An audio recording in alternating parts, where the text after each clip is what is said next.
చేతులెత్తి ప్రభు నామాన్ని స్తుతిద్దాం, మహిమపరుద్దాం. హల్లెలూయా హల్లెలూయా హల్లెలూయా హల్లెలూయా హల్లెలూయా സ്തോത്രം. ഹല്ലേലൂയ. സ്തോത്രം. പാസ്റ്റർമാരുടെ നിരക തന്നെ ഇവിടെ ഉണ്ട്. അതിനായിട്ട് ഞാൻ ദൈവത്തെ സ്തുതിക്കുന്നു. ఇక్కడ నేను దేవుణ్ణి ఎందుకు స్తుతించానంటే చాలా మంది దేవుజనులు ఇక్కడ ఉన్నారు, అందరూ బట్టి నేను దేవుణ్ణి స్తుతిస్తున్నాను అంటున్నారండి సివి రవికుమార్ గారు. ఆమేన్. హల్లెలూయా హల్లెలూయా ఆమేన్. ఈ సంధ్యా సమయത്തിനായിട്ട് ഞാൻ ദൈവത്തെ സ്തുതിക്കുന്നു. ఈ సాయంకాల సమయాన్ని బట్టి నేను ప్రభువు నామాన్ని మహిమపరుస్తున్నాను. പ്രത്യേകിച്ച് സന്തോഷ് പാസ്റ്റർ ഇവിടെ ഞങ്ങളെ വിളിച്ചതിനായിട്ട് ഞാൻ ദൈവത്തെ സ്തുതിക്കുന്നു. సహోదరుడు సంతోష్ నన్ను పిలవడాన్ని బట్టి నేను సంతోషిస్తున్నాను, దేవుని స్తుతిస్తున్నాను. ആമേൻ. ഈ പട്ടണത്തിൽ വന്ന് കർത്താവിന്റെ നാമത്തെ ഉയർത്തുവാൻ ദൈവം എൻ്റെ ജീവിതത്തിൽ, ഞങ്ങളുടെ ജീവിതത്തിൽ ദൈവം തന്ന അവസരത്തിനായിട്ട് ഞാൻ ദൈവത്തെ സ്തുതിക്കുന്നു. ఈ నగరానికి వచ్చి ప్రభు నామాన్ని మహిమపరచడానికి దేవుడు మాకు ఇచ్చిన అవకాశాన్ని బట్టి దేవుడిని స్తుతిస్తున్నానని చెప్తున్నారు. ആമേൻ. എൻ്റെ കയ്യിൽ ഇപ്പം ഇംഗ്ലീഷും മലയാളവും ഹിന്ദി ബൈബിളും ഉണ്ട്. వీరి చేతిలో 3 భాషల బైబిల్, మలయాళం భాష ఉంది, అంతేకాకుండా హిందీ భాష బైబిల్ ఉంది, ఇంకా ఇంగ్లీష్. ఈ 3 భాషల బైబిల్ ఆయన దగ్గర ఉన్నాయట. ఆమేన్. దేవదాసൻ എന്നോട് ചോദിച്ചു మలయాళത്തിൽ പോകുന്നോ ఇంగ్లీషిൽ പോകുന്നോ എന്ന്. నేను అడిగాను, సార్ ఈ రాత్రి మీరు మలయాళంలో చెప్తారా లేదా ఇంగ్లీష్లో చెప్తారా అని అడిగాను. ఆమేన్. ఇപ്പം దేవదాసൻ എന്നോട് ചോദിച്ച ഹിന്ദി പോകണമെന്ന് പറഞ്ഞാൽ ഞാൻ ఫస్ట్ హిందీ ప్రిఫరెన్స్ ചെയ്തേനെ. ఒకవేళ హిందీ అనే మాట కానీ చెప్పింటేనా హిందీ అనేదానికి నేను ప్రాధాన్యత ఇచ్చేవాడిని. അതിന്റെ ഒരു കാരണമുണ്ട്. కారణం ఏంటంటే ഞാൻ ജനിച്ചത് കേരളത്തിലാണ്. వీరు కేరళలో పుట్టారు, വളർന്നത് ഛത്തീസ്ഗഡിലാണ്. పెరిగినంతా ఛత్తీస్గఢ్ అనేటువంటి రాష్ట్రంలో పెరిగారంటండి. ആമേൻ. ഉപരിപഠനം എഞ്ചിനീയറിംഗ് ചെയ്തത് നാഗ്പൂരിലാണ്. వారు ఇంజనీరింగ్ విద్యను అభ్యసించింది నాగపూర్లో చేశారంటండి. మేడం ജോലിക്കായിട്ട് ബോംബെയിലേക്ക് കടന്നുപോയി. వారు ఉద్యోగం నిమిత్తం మహారాష్ట్రలో ముంబైకి వెళ్ళారట. എന്നാൽ ആദ്യത്തെ ജോലി കിട്ടിയത് സൂറത്ത് గుజరాత్ലാണ്. అంటే కానీ మొట్టమొదటి ఉద్యోగము గుజరాత్లోని సూరత్ అనే ప్రాంతంలో దొరికిందట. ആമേൻ. അത് കഴിഞ്ഞിട്ട് തിരിച്ച് ഞാൻ ബോംബെയിലേക്ക് കടന്നു വന്നു. తర్వాత మరలా నేను బొంబాయికి వెనక్కి వచ్చాను. ആമേൻ. എന്നെ ഡയറക്റ്റ് തൂത്തുക്കുടിയിലേക്ക് ട്രാన్స్ఫర్ ചെയ്തു. అక్కడ నుంచి బొంబాయి నుంచి తూతుకుడి ట్యూటికోరిన్ అనేటువంటి ప్రదేశానికి ట్రాన్స్ఫర్ చేశారు, బదిలీ చేశారు. അവിടെ ഞാൻ രക്ഷിക്കപ്പെട്ടത്. అక్కడ నేను రక్షించబడ్డాను. ఆమేన్. അതിനുശേഷം നേരെ ബാംഗ്ലൂരിലേക്ക് കടന്നുപോയി. దాని తర్వాత ట్యూటికోరిన్ నుంచి నేను మళ్ళీ బెంగళూరుకి వెళ్ళిపోయాను. ബിസിനസ് ചെയ്യാൻ വേണ്ടി ഭുവനേശ്വർ ഒറീസയിലേക്ക് പോയി. మళ్ళీ తర్వాత వ్యాపారం నిమిత్తం బెంగళూరు నుంచి భువనేశ్వర్ వెళ్ళాడంటే ఒరిస్సా రాష్ట్రానికి. మనిషి అదే పని తిరుగుతున్నాడు. ఆమేన్. അവിടുന്ന് ശേഷം തിരിച്ച് ആ നാട്ടിലേക്ക് കടന്നു വന്നു. మరలా తర్వాత భువనేశ్వర్ నుంచి నేను మరలా కేరళ రాష్ట్రానికి వీరి సొంత రాష్ట్రానికి వెళ్ళిపోయాను. അടുത്ത കമ്പനിയിലേക്ക് ഫീൽഡ് എഞ്ചിനീയർ ആയിട്ട് നേരെ ഞാൻ റീവ మధ్యప్రదేశ్లోకి కടന്നുపోయి. మధ్యప్రదేశ్లోని మరొక ప్రదేశంలోకి లేకపోతే ఇంజనీర్ గా బాధ్యతలు నిర్వహిస్తూ అక్కడికి వెళ్ళాను. ఆమె അവരെന്നെ നേരെ సిక్కింలోకి ట్రాన్స్ఫర్ ചെയ്തു. చైనా మళ్ళీ అక్కడ నుంచి చైనా సరిహద్దులోకి నన్ను ట్రాన్స్ఫర్ చేసేశారు. ఆమె അവിടെ നിന്ന് 2004 బహ్రెయిన్లోకి కടന്നു പോകുന്നു. అక్కడ నుంచి 2004వ సంవత్సరంలో బహ్రెయిన్ దేశానికి వెళ్ళిపోయానండి. ఆమె 21 വർഷമായിട്ട് ബഹ്రెయిനിലായിരിക്കുന്നു. అనగా గత 21 సంవత్సరాలుగా నేను బహ్రెయిన్ దేశంలో ఉన్నాను. അപ്പോൾ ഓരോ സ്റ്റേറ്റിലും എന്തൊക്കെ ഭാഷകളുണ്ട്, ഏതൊക്കെ സംസ്കാരങ്ങളുണ്ട്, എന്തൊക്കെ ഫുഡുകളുണ്ട്, വളരെ క్లియర్ ആയിട്ട് എനിക്കറിയാം. అంటే ఏ రాష్ట్రంలో ఏ భాష మాట్లాడతారు, అక్కడ సంస్కృతి కానీ అక్కడ ఆహారపు అలవాట్లను కానీ నేను క్షుణ్ణంగా ఎరిగిన వాడిని. ഏത് സ്റ്റേറ്റില് ഏതാ സ്പെഷ്യൽ ഫുഡ് ഉള്ള കാര്യം എനിക്കറിയാം. ఏ రాష్ట్రంలో ప్రత్యేకమైన వంటకము ఆహారం ఏంటో అని కూడా నేను ఎరిగి ఉన్నవాడిని. ആമേൻ. ഹല്ലേലൂയ. హల్లెలూయా. അങ്ങനെ ഇരിക്കുമ്പോൾ ഭാഷയുടെ ഒരു പ്രോബ്ലം എനിക്കുണ്ട്. కాబట్టి అదే సమయంలో నేను అన్ని వీటి గురించి కాస్త అవగాహన ఉన్నప్పటికీ భాషా సమస్య ఉన్నది నాకు. എൻ്റെ മലയാളം అത്ര ప్యూర్ మలయాళం అല്ല. వీరు మాట్లాడేటువంటి మలయాళ భాష స్వచ్ఛమైన మలయాళ భాష కాదట, యాసతో కూడుకున్న తెలంగాణ భాషలో అయితే కడప భాష లాంటిది అనుకోండి. ആമേൻ. എന്നാൽ എല്ലാവരോടും ഞാൻ പറയുന്നത് എൻ്റെ ഫസ്റ്റ് లాంగ్వేజ్ మదర్ టంగ్ హిందీయా. వీరి యొక్క మాతృభాష ఏదయ్యా అని మనం ఎవరైనా అడిగితే హిందీ అండి అంటారట. ఇప్పుడు എൻ്റെ రేషన్ కార్డులో పేరు వന്നത്. ఇప్పుడు వారికి రేషన్ కార్డులో వారి పేరు కేరళത്തിൽ, ఆ కేరళ రాష్ట్రంలో എൻ്റെ డొమసైల్ సర్టిఫికేట్ ఛత్తీస్గఢ్లో. అంటే అంతకు ముందు ఉన్నటువంటి సర్టిఫికేట్ ఇవన్నీ ఛత్తీస్గఢ్ రాష్ట్రంలో ఆయన పెరిగారు కనుక దానికి సంబంధించి ഇവിടെ ഞാൻ എൻ്റെ അമ്മയും എൻ്റെ മോനുമായിട്ട് കടന്നു വന്നിരിക്കുക. ఇంతకుముందు చెప్పినట్లుగా వారి తల్లి గారు ఆంటీ గారు వెనకాల కూర్చున్నారు. తర్వాత వారి కుమారుడు జాషువా అనేటువంటి కుమారుడు ఉన్నాడు. എൻ്റെ മകളുണ്ട്, അവള് കേരളത്തിലാ പഠിച്ചുകൊണ്ടിരിക്കുക. ഒരു ഇന്റർవ్యూ ഉണ്ട്, അതിനു വേണ്ടിയൊക്കെ കാര്യങ്ങൾ ചെയ്തുകൊണ്ടിരിക്കുക. వారి కుమార్తె ఉన్నారు కేరళలో, ఆమె చదువుకుంటుంది. ఆమెకు ఇంటర్వ్యూలు ఇవన్నీ ఉన్నాయి కనుక దాని నిమిత్తం రాలేకపోయారు. എൻ്റെ വൈഫ് ബഹ്റൈനിലാണ്. ഓഗസ്റ്റ് 1 ഇന്ത്യയിലേക്ക് വരും. వీరి సతీమణి గారు బెహ్రెయిన్ లో ఉన్నారట. వారు ఆగస్టు నెల 1వ తేదీ భారతదేశానికి వస్తారు. ആദ്യത്തെ പ്രാവശ്യം ഞാൻ നെല്ലൂരിൽ 2022 നവംബർ മാസത്തിൽ 8ാം തീയതിയാണ് ഞാൻ ഇവിടെ വന്നത്. 2022వ సంవత్సరం నవంబర్ నెల 8వ తేదీ మొట్టమొదటిసారిగా మీ నెల్లూరు నగరానికి నేను వచ్చాను. എന്നാൽ ഇവിടെ ഇപ്രാവശ്യം വന്നു കഴിഞ്ഞപ്പോൾ 2-3 ദൈവദാസന്മാരെ പരിചയപ്പെടുവാൻ ദൈവം ഇടയാക്കി. ఈసారి వచ్చినప్పుడు కొంతమంది దైవజనుల్ని పరిచయం చేసుకునే అవకాశం నాకు లభించిందంటే అంటున్నారండి రవి గారు. ആമേൻ. അങ്ങനെയാണ് ആമേൻ അല്ല సంతోష్ పాస్టర్ని എനിക്ക് పరిచయപ്പെടുവാൻ ఇടയായത്. ఇలాగా పరిచయాలు చేసుకుంటూ ముందుకు సాగుతున్న క్రమములో సంతోష్ అనేటువంటి తర్జుమాదారుణ్ణి నేను కలుసుకున్నాను అన్నారు. ఆమేన్. ఈ బంధం ഞങ്ങൾ മുമ്പോട്ട് കൊണ്ടുപോകാൻ ആഗ്രഹിക്കുന്നു. ఈ బంధాన్ని ఈ అనుబంధాన్ని ఇక్కడితో నెల్లూరుతో ఆపేయకుండా కాస్త ఇంకోస్త పొడిగిద్దాము కొనసాగిద్దాం అనుకుంటున్నాం. ഒരുമിച്ച് ദൈവരാജ്യത്തിന്റെ പ്രവർത്തനത്തിന് വേണ്ടി പ്രവർത്തിക്കുവാനും ആഗ്രഹിക്കുന്നു. ఓకే, మేమందరం కలిసికట్టుగా దేవుని రాజ్యం కోసం పని చేయాలనే ఆలోచన మాలో వచ్చింది. హల్లెలూయా. హల్లెలూయా. ഇന്ന് ఇత్రాయిల్ మాత్రం നിർത്തുക.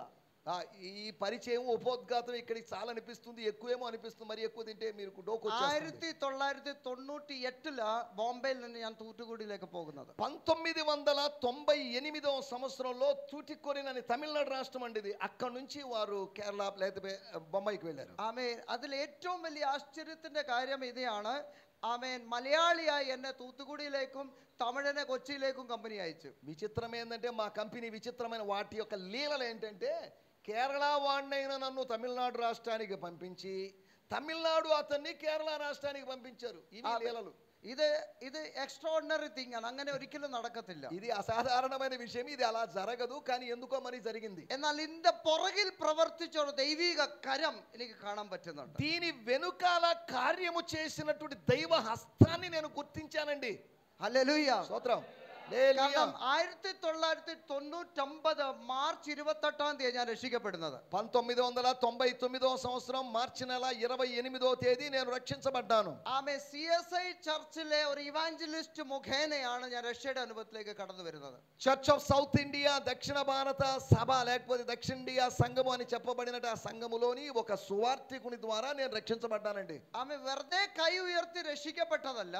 ఏదో మీరందరూ రక్షించబడిన వాళ్ళు చేతులు ఎత్తండి అనగానే చేతులు ఎత్తి రక్షించబడ్డాను అని అనుకుంటున్న వాడిని కాదు నేను. എന്നാൽ 11 പ്രാവശ്യം മരണത്തിൽ നിന്ന് വിടുവിച്ച ദൈവത്തെ കണ്ടുമുട്ടുവാൻ ഇടയായി. 11 సార్లు మరణము నుంచి నన్ను తప్పించిన దేవుణ్ణి నేను కనుగొన్న వ్యక్తినండి. హల్లెలూయా. హల్లెలూయా. ఆమేన్. 2 ట్రైన్ యాక్సిడెంట్ ఎന്റെ జీవిതത്തിൽ നടന്നിട്ടുണ്ട്. వీరి జీవితంలో 2 రైలు ప్రమాదాలు జరిగాయండి రాజేష్ గారు. ഒന്ന് അർക്കു విశాఖపట్నంത്തിന്റെ അടുത്തൊരു സ്ഥലമുണ്ട് അർക്കു. അവിടെ ഒരു ട്രെയിൻ ആക്സിഡന്റ്. విశాఖపట్నం దగ్గర అరకు అనేటువంటి అందమైన లోయ ఒకటి ఉంది. ఆ లోయ దగ్గర ఆయనకు ప్రమాదం జరిగింది. ఆమె രണ്ടാമത്തെ ട്രെയിൻ ആക്സിഡന്റ് അംബർനാഥ് ബോംബെയിൽ എന്ന് പറഞ്ഞ ഞാൻ സൂറത്തിലോട്ട് പോയിക്കൊണ്ടിരിക്കുമ്പോൾ సూరత్కు వెళుతూ ఉన్నప్పుడు అంబర్నాథ్ అనేటువంటి ప్రదేశంలో అక్కడ రెండో యాక్సిడెంట్ జరిగిందండి. ఆమె ഒരു ബസ് ആക്സിഡന്റ് എന്നെ നാഗ്പൂരിലാണ് നടന്നത്. അടുത്ത ബസ് ആക്സിഡന്റ് എന്നെ കരുണാപ്പള്ളി കൊല്ലത്താണ് നടന്നത്. ఒక బస్సు ప్రమాదమేమో మహారాష్ట్రలోని నాగపూర్ దగ్గర జరిగితే మరొక బస్సు ప్రమాదం అనేది కేరళలోని కరుణాగపల్లి అనేటువంటి స్థలంలో జరిగిందండి. 2 బైక్స్ యాక్సిడెంటిൽ നിന്ന് പെട്ട് കർത്താവിനെ രക്ഷിച്ചു. ഒരെണ്ണം സൂറത്തിലും ഒരെണ്ണം നാഗ്പൂരിലും. సూరత్లోను నాగపూర్లోను 2 బైకు ప్రమాదాల నుంచి దేవుడు నన్ను కాపాడాడని చెప్తున్నారండి రూత్ ఆంటీ గారు. ആമേ. എർത്ത്ക്വേക്ക് ഭൂകമ്പം സർവൈവ് ചെയ്യാൻ ദൈവം ഇടയാക്കി. ഒന്ന് സിക്കിമിലും രണ്ടാമത് ഗുജറാത്തിലും. ఒకసారి సిక్కింలోను అంటే ఈశాన్య రాష్ట్రమైన సిక్కింలోను, రెండోది మరొక ప్రాంతం సూరత్ గుజరాత్లోను అక్కడ భూకంప ప్రమాదములో నుంచి నేను తప్పించబడ్డానండి. ഒരു ഉരുളുപൊട്ടലിൽ ഞങ്ങളുടെ ക്യാമ്പ് മുഴുവൻ ഒഴുകി പോകേണ്ടടുത്ത് ദൈവം അത്ഭുതകരമായിട്ട് വിടുവിച്ചു. అంతేకాకుండా ఒక పిడుగు పడడం వల్ల ఒక కొండ చర్య విరిగి పడడం వల్ల మా క్యాంప్ మొత్తం కొట్టుకుపోయిందండి. ఆమె. ఇదెல்லாம் ഞാൻ ഓരോ വാക്കും കൊണ്ട് നിർത്തുകയാണ്. నేను వీటి గురించి ఎక్కువ వివరణ ఇవ్వకుండా క్లుప్తంగా అక్కడ చెప్పి ముందుకు వెళ్ళాలండి. ഞാൻ SR കമ്പനിയിലെ എഞ്ചിനീയർ ആയിട്ട് വർക്ക് ചെയ്തുകൊണ്ടിരിക്കുമ്പോൾ മുഴുവൻ കപ്പൽ LPG സിലിണ്ടർ ബ്ലാസ്റ്റ് ആകുന്നതോടെ ബ്ലാസ്റ്റ് ആയി. അതിന്റെ നടുവിൽ നിന്ന് ദൈവം അത്ഭുതകരമായിട്ട് വിടുവിച്ചു. వీరు SR అనేటువంటి కంపెనీలో పనిచేస్తున్నప్పుడు అక్కడ ఓడ బద్దలైపోయింది. ఒక గ్యాస్ సిలిండర్ పేలినట్టుగా అక్కడ బద్దలైన పరిస్థితి ఏర్పడింది. ఆమేన్. അങ്ങനെ 11 പ്രാവശ്യം ദൈവം മരണത്തിൽ നിന്ന് വിടുവിച്ചു. ఇలా చెప్పుకుంటూ వస్తే 11 సార్లు దేవుడు నన్ను మరణము నుంచి తప్పించాడు. എന്നാൽ ഓരോ പ്രാവശ്യം 11ാമത്തെ പ്രാവശ്യം ദൈവം മരണത്തിൽ നിന്ന് വിടുവിച്ചപ്പോൾ 11వ సారి దేవుడు దేవుడు మరణము నుంచి నన్ను తప్పించినప్పుడు సోని గారు എനിക്ക് ഒരു കാര്യം മനസ്സിലായി. నాకు ఒక విషయం అర్థమైంది. ആമേ ആരോ എന്നെ കൊല്ലാൻ ശ്രമിക്കുക, ఎవరో నన్ను చంపాలని ప్రయత్నం చేస్తున్నారు, ആരോ എന്നെ രക്ഷിക്കുന്നുണ്ട്. కానీ ఎవరో నన్ను రక్షిస్తున్నారని నాకు అర్థమైందండి. എന്റെ రాజు గారు, എന്റെ മാതാപിതാക്കൾ എന്നെ ക്രിസ്തീയ ചിട്ടയിലാ വളർത്തിയത്. వీరి తల్లిదండ్రులు క్రైస్తవ విధి విధానములో సంప్రదాయాల్లో పెంచారండి. സെൻട്രൽ സ്കൂളിൽ നമ്പർ 1, సండే స్కూల్లో ఈయన టాపర్ అండి, అందరికన్నా ముందు వచ్చేసేవాడు. കരോളിൽ നമ്പർ 1, ఈ క్యారల్స్ ప్రోగ్రామ్స్ ఉంటాయి కదండి, డాన్సులు గిన్సులు, వాటన్నిటిలో కూడా ఆయన నంబర్ వన్. ചർച്ചിൽ എന്തൊക്കെ ആക്ടിവിറ്റീസ് ഉണ്ടോ അതിലെല്ലാം ഞാൻ ഭാഗവാക്കാകും. సంఘములో ఎటువంటి కార్యక్రమాలు జరిగినా కానీ ఈయన మంచి క్రియాశీలకమైన వ్యక్తిగా ఉండేవాడంట. എന്റെ വീട്ടിൽ വൈകുന്നേരത്ത് പ്രാർത്ഥന കഴിഞ്ഞിട്ട് അത്താഴം കഴിക്കത്തുള്ളൂ. അമ്മ ഇവിടെ ഇരിപ്പുണ്ട്. మా అమ్మగారు సాక్షిగా నేను చెప్తున్నాను, మా ఇంట్లో రాత్రిపూట ప్రార్థన జరగనిదే భోజనం లేదు. ആമേൻ. അങ്ങനെ ഭയങ്കര ചിട്ടയിലാ വളർത്തിയത്. అంటే అటువంటి సనాతనమైన విధానములో సాంప్రదాయాల్లో నేను పెరిగానండి అంటున్నారు. എന്നാൽ 18ാമത്തെ വയസ്സിൽ മാതാപിതാക്കളിൽ നിന്ന് മാറി ദൂരെ പഠിക്കാൻ പോയപ്പോൾ 18 సంవత్సరాల వయసులో తల్లిదండ్రులకు దూరంగా వెళ్ళి చదువుకోవడానికి వెళ్ళినప్పుడు ഞാൻ എന്റെ രീതിയിലേക്ക് അങ്ങ് തിരിഞ്ഞു. వీరి సొంత విధానములోకి తిరిగాడండి. ഞാൻ 8ാം ക്ലാസ് ആയിരുന്നപ്പോൾ എന്റെ മനസ്സിന്റെ അകത്തൊരു ഒരു ആഗ്രഹം, ഇനി ഈ മാർഗത്തിൽ പോകണ്ട. ഏകദേശം 13ാമത്തെ വയസ്സ് മുതൽ പിന്മാറ്റം തുടങ്ങി. അത് പ്രത്യക്ഷമായത് 18ാമത്തെ వయసుന് శేషం. 8వ తరగతి చదువుతున్నప్పుడు అనగా 13 సంవత్సరాల వయసులో అసలు ఈ మార్గంలో ఉండకూడదు అనేటువంటి ఒక విశ్వాస భ్రష్టత నాలో ఏర్పడింది. అది 18వ సంవత్సరం వరకు కొనసాగిందండి నరేష్ గారు. അതുകൊണ്ട് എൻ്റെ മകൻ 12ാമത്തെ വയസ്സിൽ എനിക്ക് സ്നാനപ്പെടണമെന്ന് പറഞ്ഞപ്പോൾ എനിക്ക് വലിയൊരു ആശ്വാസമായി. ఈ కుర్రాడు 11 సంవత్సరాల వయసులో నేను బాప్తిజం తీసుకుంటాను డాడీ అని చెప్పినప్పుడు నిజంగా నాకు చాలా సంతోషం వేసింది. ഹല്ലേലൂയ. കാരണം ഞാൻ 12ാമത്തെ വയസ്സിൽ കയറി കഴിഞ്ഞപ്പോൾ എൻ്റെ ഹൃദയത്തിനുള്ള അങ്കലാപ്പായി. ఆ 12వ సంవత్సరంలో ప్రవేశించినప్పుడు నా హృదయంలో ఏదో తెలియని వేదన. ആമേൻ. എന്തിനാന്ന് പറയട്ടെ, അവൻ എൻ്റെ മകനായ കൊണ്ട് എൻ്റെ വഴിയിൽ തന്നെ നടന്നാൽ അവന്റെ ജീവിതം കട്ടപ്പുകയാ. ఒకవేళ వీడు నా కుమారుడు కనుక వీడు నాలాంటి బుద్ధి వచ్చి నాలాంటి విధానంలో వెళితే వీడి జీవితము కొల్లేరైపోద్ది అనుకున్నాను. അതുകൊണ്ട് ഞാൻ 12ാമത്തെ വയസ്സിൽ മാർച്ച് 17ാം തീയതി കയറിയപ്പോൾ കർത്താവേ എവനെ നോക്കിക്കൊള്ളേന്ന് ഞാൻ പ്രാർത്ഥിച്ചപ്പോൾ ഒരു കാത്തിരിപ്പ് യോഗം നടന്നുകൊണ്ടിരിക്കുമ്പോൾ ദൈവത്തിന്റെ ആത്മാവ് എന്നെ ടച്ച് ചെയ്തു. మార్చి నెల 17వ తేదీ ఒక కనిపెట్టు కూడికలో దేవుడు ఆ కుర్రవాణ్ణి, చిన్న కుర్రవాణ్ణి దేవుడు దర్శించాడు. ആമേൻ. അതിന് ശേഷമാണ് എന്റെ പുറകെ നടക്കുക. അപ്പ സ്നാനപ്പെടണം. ഞാൻ പറഞ്ഞു ഇപ്പൊ സമയമായിട്ടില്ല, കുറച്ചുകൂടെ മുമ്പോട്ട് പോകട്ടെ.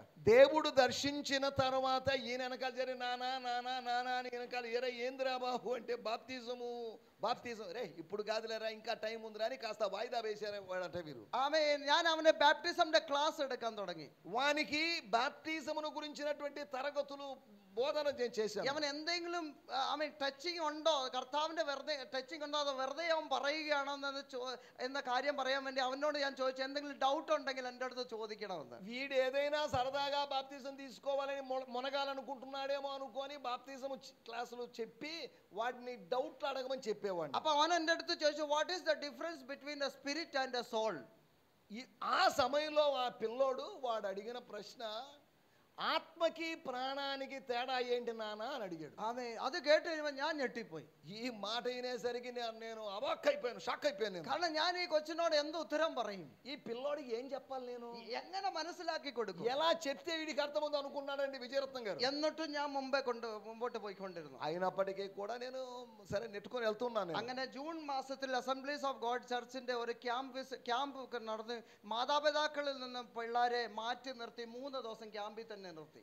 అక్కడ అసెంబ్లీస్ ఆఫ్ గాడ్ అనగా దేవుని సమాజము అనేటువంటి సంఘము వారి తరపున క్లాసులు జరుగుతున్నప్పుడు తల్లిదండ్రులకు కాస్త దూరమై ఒక రిట్రీట్, ఒక క్యాంపు జరిగింది. അങ്ങനെ എവിടെ വെച്ച് 2004 ദൈവത്തിന്റെ ആത്മാവ് എന്നെ ടച്ച് ചെയ്തോ അതേ റൂമിൽ దైవത്തിന്റെ ఆత్మ ఎవరిని టచ్ చేయదు. 2004వ సంవత్సరంలో ఏ గదిలో దేవుని ఆత్మ నన్ను దర్శించాడో అదే గదిలో జాషువాను దేవుడు దర్శించాడని దేవుడు చెప్పాలి. హల్లెలూయా, హల్లెలూయా. ఇది എൻ്റെ ജീവിതത്തിൽ മാത്രമല്ല നടന്നേ, ఇది వీరి జీవితంలో మాత్రమే జరిగింది కాదండి. ഒരു 3 ദിവസം മുമ്പേ, 3 రోజుల క్రితం ആമേൻ, ഞങ്ങളുടെ വീട്ടിൽ വന്നിട്ട് ഒരു സഹോദരി അഭിഷേകം പ്രാപിച്ചു. వీరి ఇంటికి వచ్చి ఒక సహోదరి పరిశుద్ధాత్మ అభిషేకాన్ని పొందిందటండి. 2018 2018లో జరిగిన సంఘటన. ആ സഹോദരി ഈ വർഷം ഞാൻ നാട്ടിൽ വന്നിട്ടുണ്ടെന്ന് അറിഞ്ഞു കഴിഞ്ഞപ്പോൾ എൻ്റെ അടുക്കലേക്ക് വന്ന് പിള്ളേരെയും കൊണ്ടുവന്നു. 2018వ సంవత్సరంలో అలాగా పరిశుద్ధాత్మ అభిషేకము పొందిన స్త్రీ నేను కేరళకు వచ్చాను లేకపోతే ఇండియాకు వచ్చాననే సంగతి తెలుసుకొని వారి పిల్లలను తీసుకొని నా దగ్గరికి వచ్చింది. Amen hallelujah. ആ രണ്ട് പിള്ളേർ മെനിയാന്നത്തെ 2 ദിവസം മുമ്പേ ഉള്ള സംഭവമാണ്. ఈ మధ్య కాలంలో 2-3 రోజుల క్రితం జరిగిన సంఘటన అండి పుష్పరాజయ్య గారు.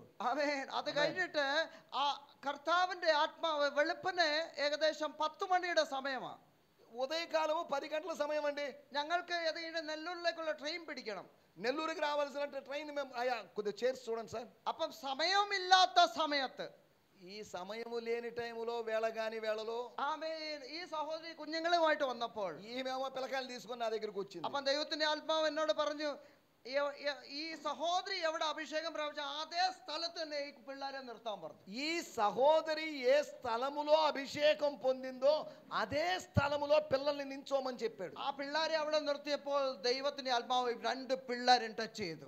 ఆ పిల్లలను అదే స్థలములో నిలబెట్టినప్పుడు ఆ పిల్లలు ఆత్మాభిషేకానికి గురయ్యారండి. పుష్పాంటి గారు ഹല്ലേലൂയ హల్లెలూయా. കർത്താവ് ആ 2 പിള്ളേരെ അവർ കരഞ്ഞ് നിലവിളിച്ച് അവരുടെ കണ്ണുനീര് മുഴുവൻ തറയിലായി. അതുപോലെ കരഞ്ഞ് നിലവിളിച്ച് ദൈവത്തിന്റെ സ്പർശനം ആ പിള്ളേർ അനുഭവിച്ചു. వారు దైవికమైన స్పర్శనకు గురైనప్పుడు ఎలా ఉంది అంటే వాళ్ళు గట్టిగా అరిచి కేకలు వేసి లేకపోతే వాళ్ళు దొల్లాడి వాళ్ళ కన్నీరు ఆ గదిలో స్పష్టంగా కనిపించే విధంగా. ഒരു കാര്യം പറയാം, ദൈവം നിങ്ങളെ വിളിച്ചിട്ടുണ്ടെങ്കിൽ നിങ്ങളെ മാത്രമല്ല നിന്റെ അടുത്ത തലമുറയും കൂടി ദൈవం വിളിക്കുന്നുണ്ട്. దేవుడు మిమ్మల్ని దర్శించితే మిమ్మల్ని మాత్రమే కాదండి సౌజన్య సిస్టర్ గారు, మీ తర్వాత పిల్లల్ని కూడా దేవుడు దర్శిస్తాడు. ഹല്ലേലൂയ హల్లెలూయా.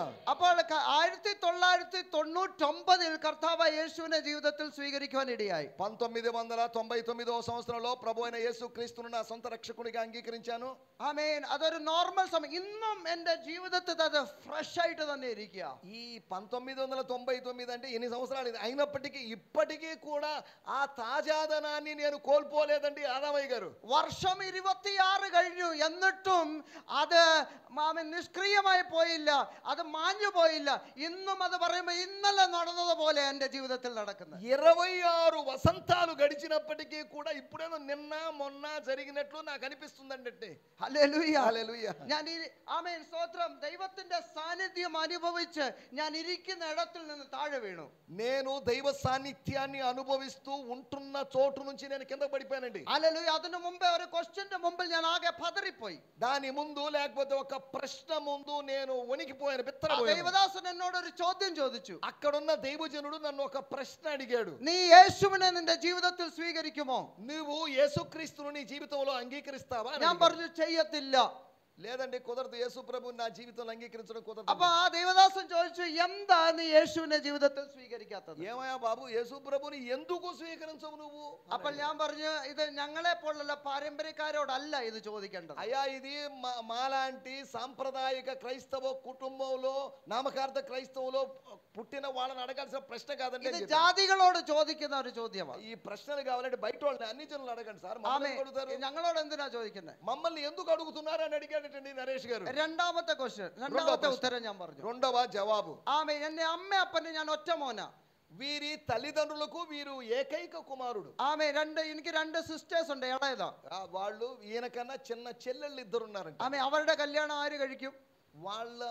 నేను ఈ మతంలో దిగితే, ఈ మార్గంలో ఈ పెంతెకోస్తు విధానానికి వస్తే మా చెల్లెళ్ళకి పెళ్లిళ్ళు ఎలా అవుతాయి? ആമേൻ. മൂന്നാമത്തെ ഉത്തരം, మూడవ సమాధానం, ആമേൻ. ഞാൻ ഇവിടെ സൈറ്റ് ഇൻചാർജ് ആയിട്ടാ വർക്ക് ചെയ്യുന്നത്. నేను ఈ ప్రదేశంలో చిన్నోండి కాదండి, సైట్ ఇన్ఛార్జ్ గా ఉన్నానండి. ആമേൻ. ബോംബെയിൽ നിന്ന് ഉത്തരവാദിത്തത്തോടുകൂടി എന്നെ അയച്ചിരിക്കുന്നത്. బొంబాయి నగరము నుంచి బాధ్యతతో వచ్చిన వాడిని నేను. എന്റെ സൈറ്റിൽ അനേക ആൾക്കാർ വർക്ക് ചെയ്യുന്നുണ്ട്. నా స్థలములో సేవా లేదా పని చేసేటువంటి స్థలములో చాలా మంది పనిచేస్తారు. അപ്പൊ ഞാൻ യേശുവിനെ ജീവിതത്തിൽ സ്വീകരിച്ചു കഴിഞ്ഞാൽ ఎవരെ ആര് നോക്കും?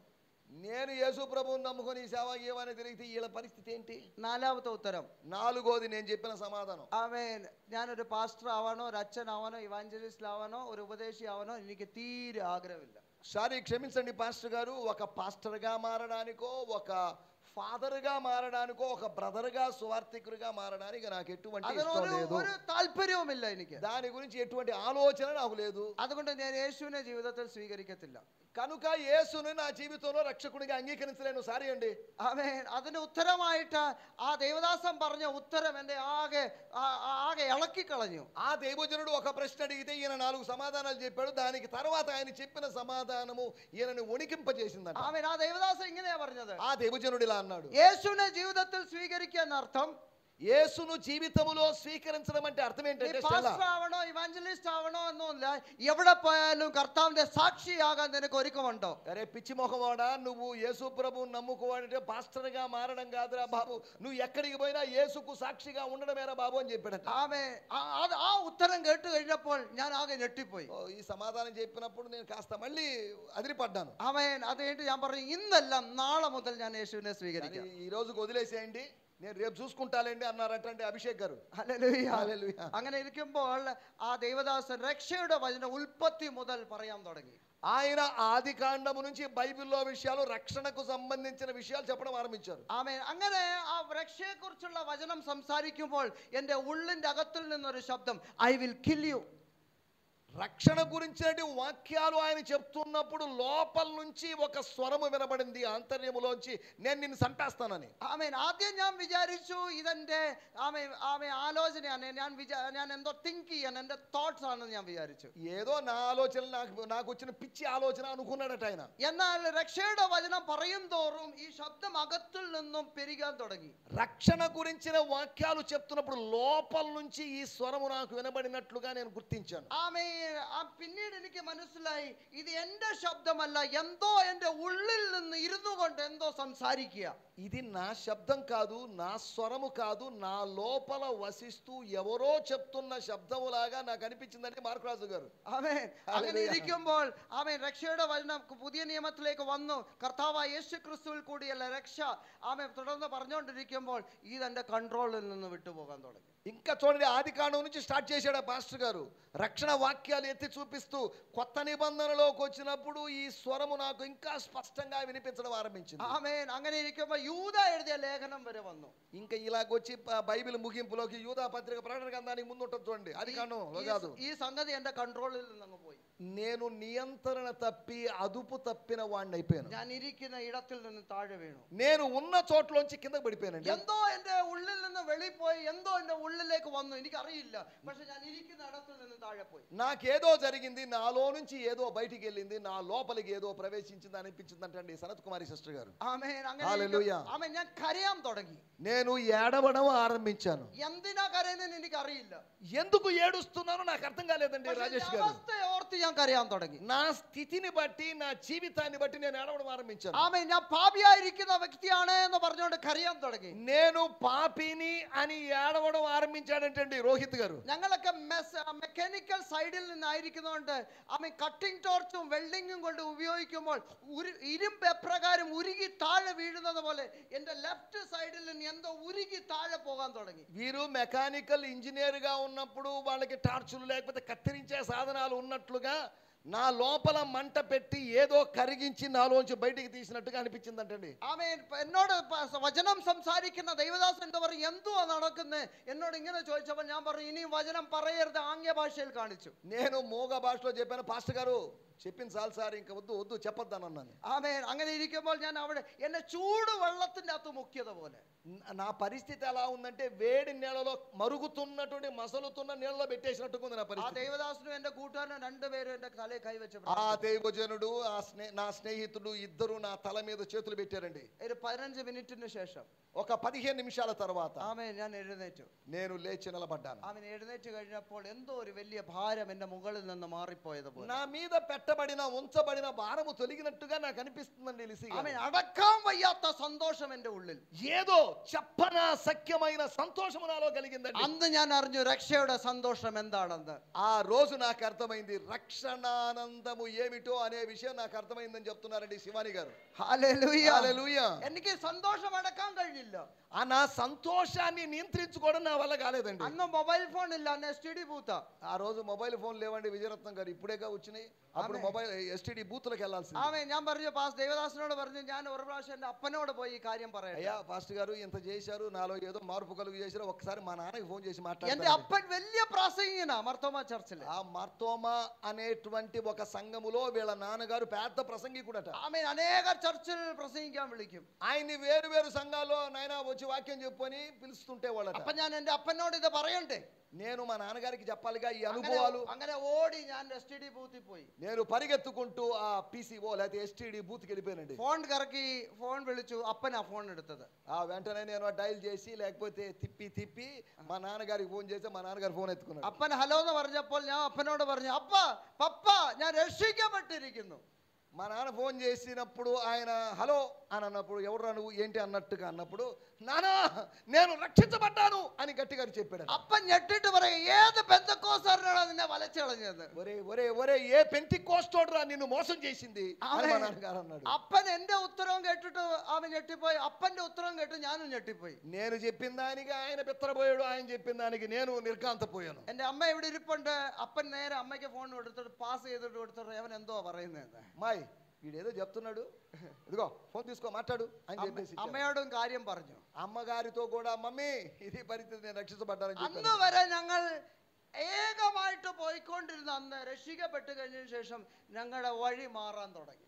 ఆ రోజు నుంచి నా జీవితం మారిందండి. నేను వెళుతున్న మార్గములో ఏదో మార్పు జరిగినట్టు నాకు అనిపించిందండి నరేష్ గారు. ഹല്ലേലൂയ. హల్లెలూయా. എന്റെ അപ്പൻ ചലഞ്ച് ചെയ്തു ഞാൻ നിന്നെ മടക്കിക്കൊണ്ട് വരുവടാന്ന്. ఇదిగో నువ్వు వెళ్తే వెళ్ళావు, ఆ దారిలో వెళ్తే వెళ్ళావు, నిన్ను ఎలాగైనా మళ్ళీ దాన్ని చుట్టు పట్టుకొని ఆమె- తీసుకొచ్చేస్తా. ഞാൻ 7 ദിവസം ഫാസ്റ്റിംഗ് ഇരിക്കുമ്പോൾ അപ്പോൾ 21 ദിവസം ഫാസ്റ്റിംഗ് ഇരിക്കും. వీరు 7 దినాలు ఉపవాసం ఉన్నప్పుడు వీరిని మార్చాలి అనే ఉద్దేశంతో వాళ్ళ నాన్నగారు 21 రోజులు ఉపవాసం ఉన్నాడట. ആമേ എന്റെ റിലേറ്റീവ്സ് ഒക്കെ പറയും ആമേ നീ എന്റെ കുടുംബത്തിന്റെ പേര് കളഞ്ഞടാ.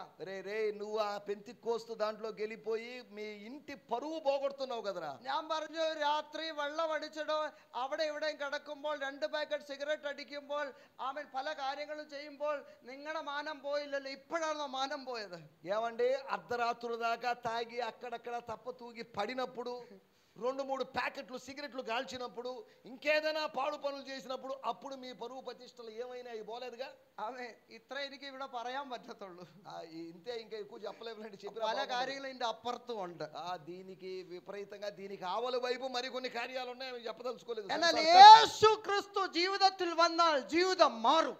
యేసుక్రీస్తు జీవితంలోకి వస్తే జీవితం మారుతుందండి స్టెల్లా గారు. ഹല്ലേലൂയ. హల్లెలూయా. ജീവിതം മാറും. జీవితం మారిపోతుందండి ആരെങ്കിലും షారోన్. പറയുക ഞാൻ യേശുവിൽ എന്റെ ജീവിതം മാറിയില്ലെങ്കിൽ അവൻ 100% കള്ളം പറയുക. ఒకవేళ నేను యేసుప్రభు నమ్ముకున్నాను కానీ నా జీవితం మారలేదు అన్నాడంటే అది 100కి 100 పాళ్ళు అబద్ధమేనండి సమేల్ అంకుల్ గారు. ഹല്ലേലൂയ. హల్లెలూయా. തുടർന്ന് ദൈവത്തിന്റെ ആത്മാവ് നടത്താൻ തുടങ്ങി. దేవుని ఆత్మ నన్ను నడిపించడం ఆరంభించాడు. 9 വർഷത്തിന് ശേഷം എന്റെ മാതാപിതാക്കളെ ദൈവം ഈ മാർഗത്തിലേക്ക് കൊണ്ടുവന്നു. 9 సంవత్సరాల తర్వాత అక్కడ ఉన్నటువంటి మా అమ్మగారిని మరియు మా నాన్నగారిని కూడా ఈ మార్గంలోకి దేవుడు తీసుకొచ్చాడు. ആമേ. എന്റെ അപ്പൻ സ്നാനപ്പെട്ടത് 65ാമത്തെ വയസ്സിലാണ്. వీరి నాన్నగారు 65 సంవత్సరాల వయసులో బాప్తిజం తీసుకున్నారండి. ഞാൻ സ്നാനപ്പെട്ടത് 29ാമത്തെ വയസ്സിൽ. ఈయనకి 29 సంవత్సరాల వయసులో ఈయన బాప్తిజం తీసుకున్నారు. ആമേ. എന്റെ മകൻ സ്നാനപ്പെടുന്ന 12ാമത്തെ വയസ്സിൽ. ఈడు 12వ సంవత్సరం, ఈ బుడ్డోడు 12వ సంవత్సరంలో బాప్తిజం తీసుకున్నారు. ഹല്ലേലൂയ. హల్లెలూయా. ഹല്ലേലൂയ. హల్లెలూయా. എന്നാൽ ദൈവം നടത്തുന്ന വിധികൾ അത്ഭുതമാണ്. దేవుడు నడిపించే మార్గాలు అద్భుతం అండి దివ్య గారు. ആമേൻ. హల్లెలూయా. ഹല്ലേലൂയ. హల్లెలూయా. ഈ സാക്ഷ്യത്തിൽ ഞാൻ ഇവിടെ വന്ന് വിരമിക്കുക. ఈ సాక్ష్యం ఇంకా ఎక్కువసేపు చెప్పాలన్నది కానీ బాగుండదుగా, సందేశానికి వెళ్ళాలిగా. കാരണം പറഞ്ഞുകൊണ്ടിരുന്നു കഴിഞ്ഞാൽ ആമേ പറഞ്ഞുകൊണ്ട് അങ്ങ് പോകും. അതുകൊണ്ട് നമുക്ക് വചനത്തിൽ നിന്ന് കയറാം. ആമേ. അതുകൊണ്ട് ഞാൻ സാക്ഷ്യം ഇവിടെ നിർത്തുകയാണ്. చెప్పుకుంటూ పోతే ఇంకా చెప్పుకుంటూ ఉండాల్సింది బోల్డ్ ఉంటదండి రవి గారు. ഹല്ലേലൂയ. హల్లెలూయా. వాక్యంలోకి వెళ్దాం. ദൈവത്തിന്റെ വചനത്തിൽ നമുക്ക് നോക്കാം. దేవుని వాక్యంలోంచి చూద్దామా. മത്തായിയുടെ സുവിശേഷം మత్తయి సువార్త 25ാം അധ്യായം. మత్తయి సువార్త 25వ అధ్యాయం. അതിന്റെ 1, 2, 3 വാക്യങ്ങൾ. 1, 2, 3 వచనాలు. మత్తయి సువార్త. ആർക്കെങ്കിലും ഒരാൾ ఎవరైనా చదవగలరా తప్పులు లేకుండా? ആ.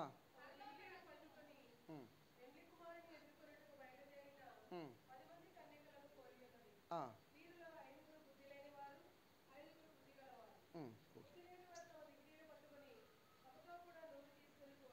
ആമേൻ. ഹല്ലേലൂയ. హల్లెలూయా. ഇത് മണവാളനെ എതിരേൽപ്പാൻ വിളക്കെടുത്തുകൊണ്ട് പുറപ്പെട്ട 10 10 കന്യകമാരുടെ സാദൃശ്യം ഇവിടെ പറഞ്ഞിരിക്കുന്നത്. ఇక్కడ చెప్పబడిన ఉపమానము పెండ్లి కుమారుణ్ణి ఎదుర్కోవడానికి వెళ్ళినటువంటి 10 మంది కన్యకల గురించినటువంటి ఉపమానం అండి. ഇത് കേൾക്കുമ്പോൾ നമുക്ക് മനസ്സിലാകത്തില്ല. ఇది మనం చదివినప్పుడు మనకు అర్థం కాకపోవచ్చు అండి. దాసరి శ్వేత గారు, കല്യാണം పెళ్లి വിവാഹം എന്ന് കേൾക്കുമ്പോൾ നമ്മുടെ ഡെഫിനിഷൻ എന്ന് പറഞ്ഞു കഴിഞ്ഞാൽ ഞാൻ കഴിഞ്ഞ വർഷം diploma in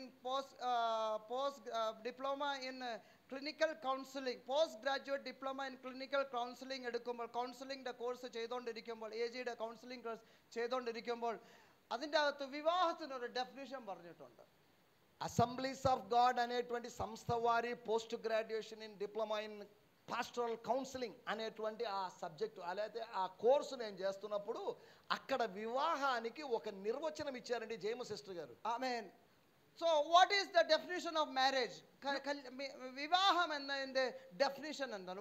how you will define marriage? ఏ విధంగా వివాహాన్ని నిర్వచించవచ్చు అని అడిగారంటండి పాస్టర్ విజయరత్నం గారు. It is the bonded relationship between 2 persons എന്നൊരു పదం ఆవిడ ఉపయోగించేది. అక్కడ రాయబడిన మాట ఒక బంధముతో కలపబడినటువంటి సంబంధం, అది ఇద్దరు వ్యక్తుల మధ్యలో ఏర్పరచబడిన బంధము అనే మాట చెప్పబడిందండి. എന്നാൽ ഇപ്പോൾ അതിന്റെ ഡെഫിനിഷന് കുറച്ച് മാറ്റം വരുത്തിയിട്ടുണ്ട്. ఈ రోజుల్లో ఆ నిర్వచనానికి కొద్దిగా మార్పులు చేర్పులు, రాజ్యాంగంలో మార్పులు చేర్పులు చేశారండి జాన్సన్ నాయక్ గారు. It is the bonded relationship between a male and a female എന്ന് പറഞ്ഞുകൊണ്ട് ഒരു కరెక్షన్ ചെയ്തിട്ടുണ്ട്.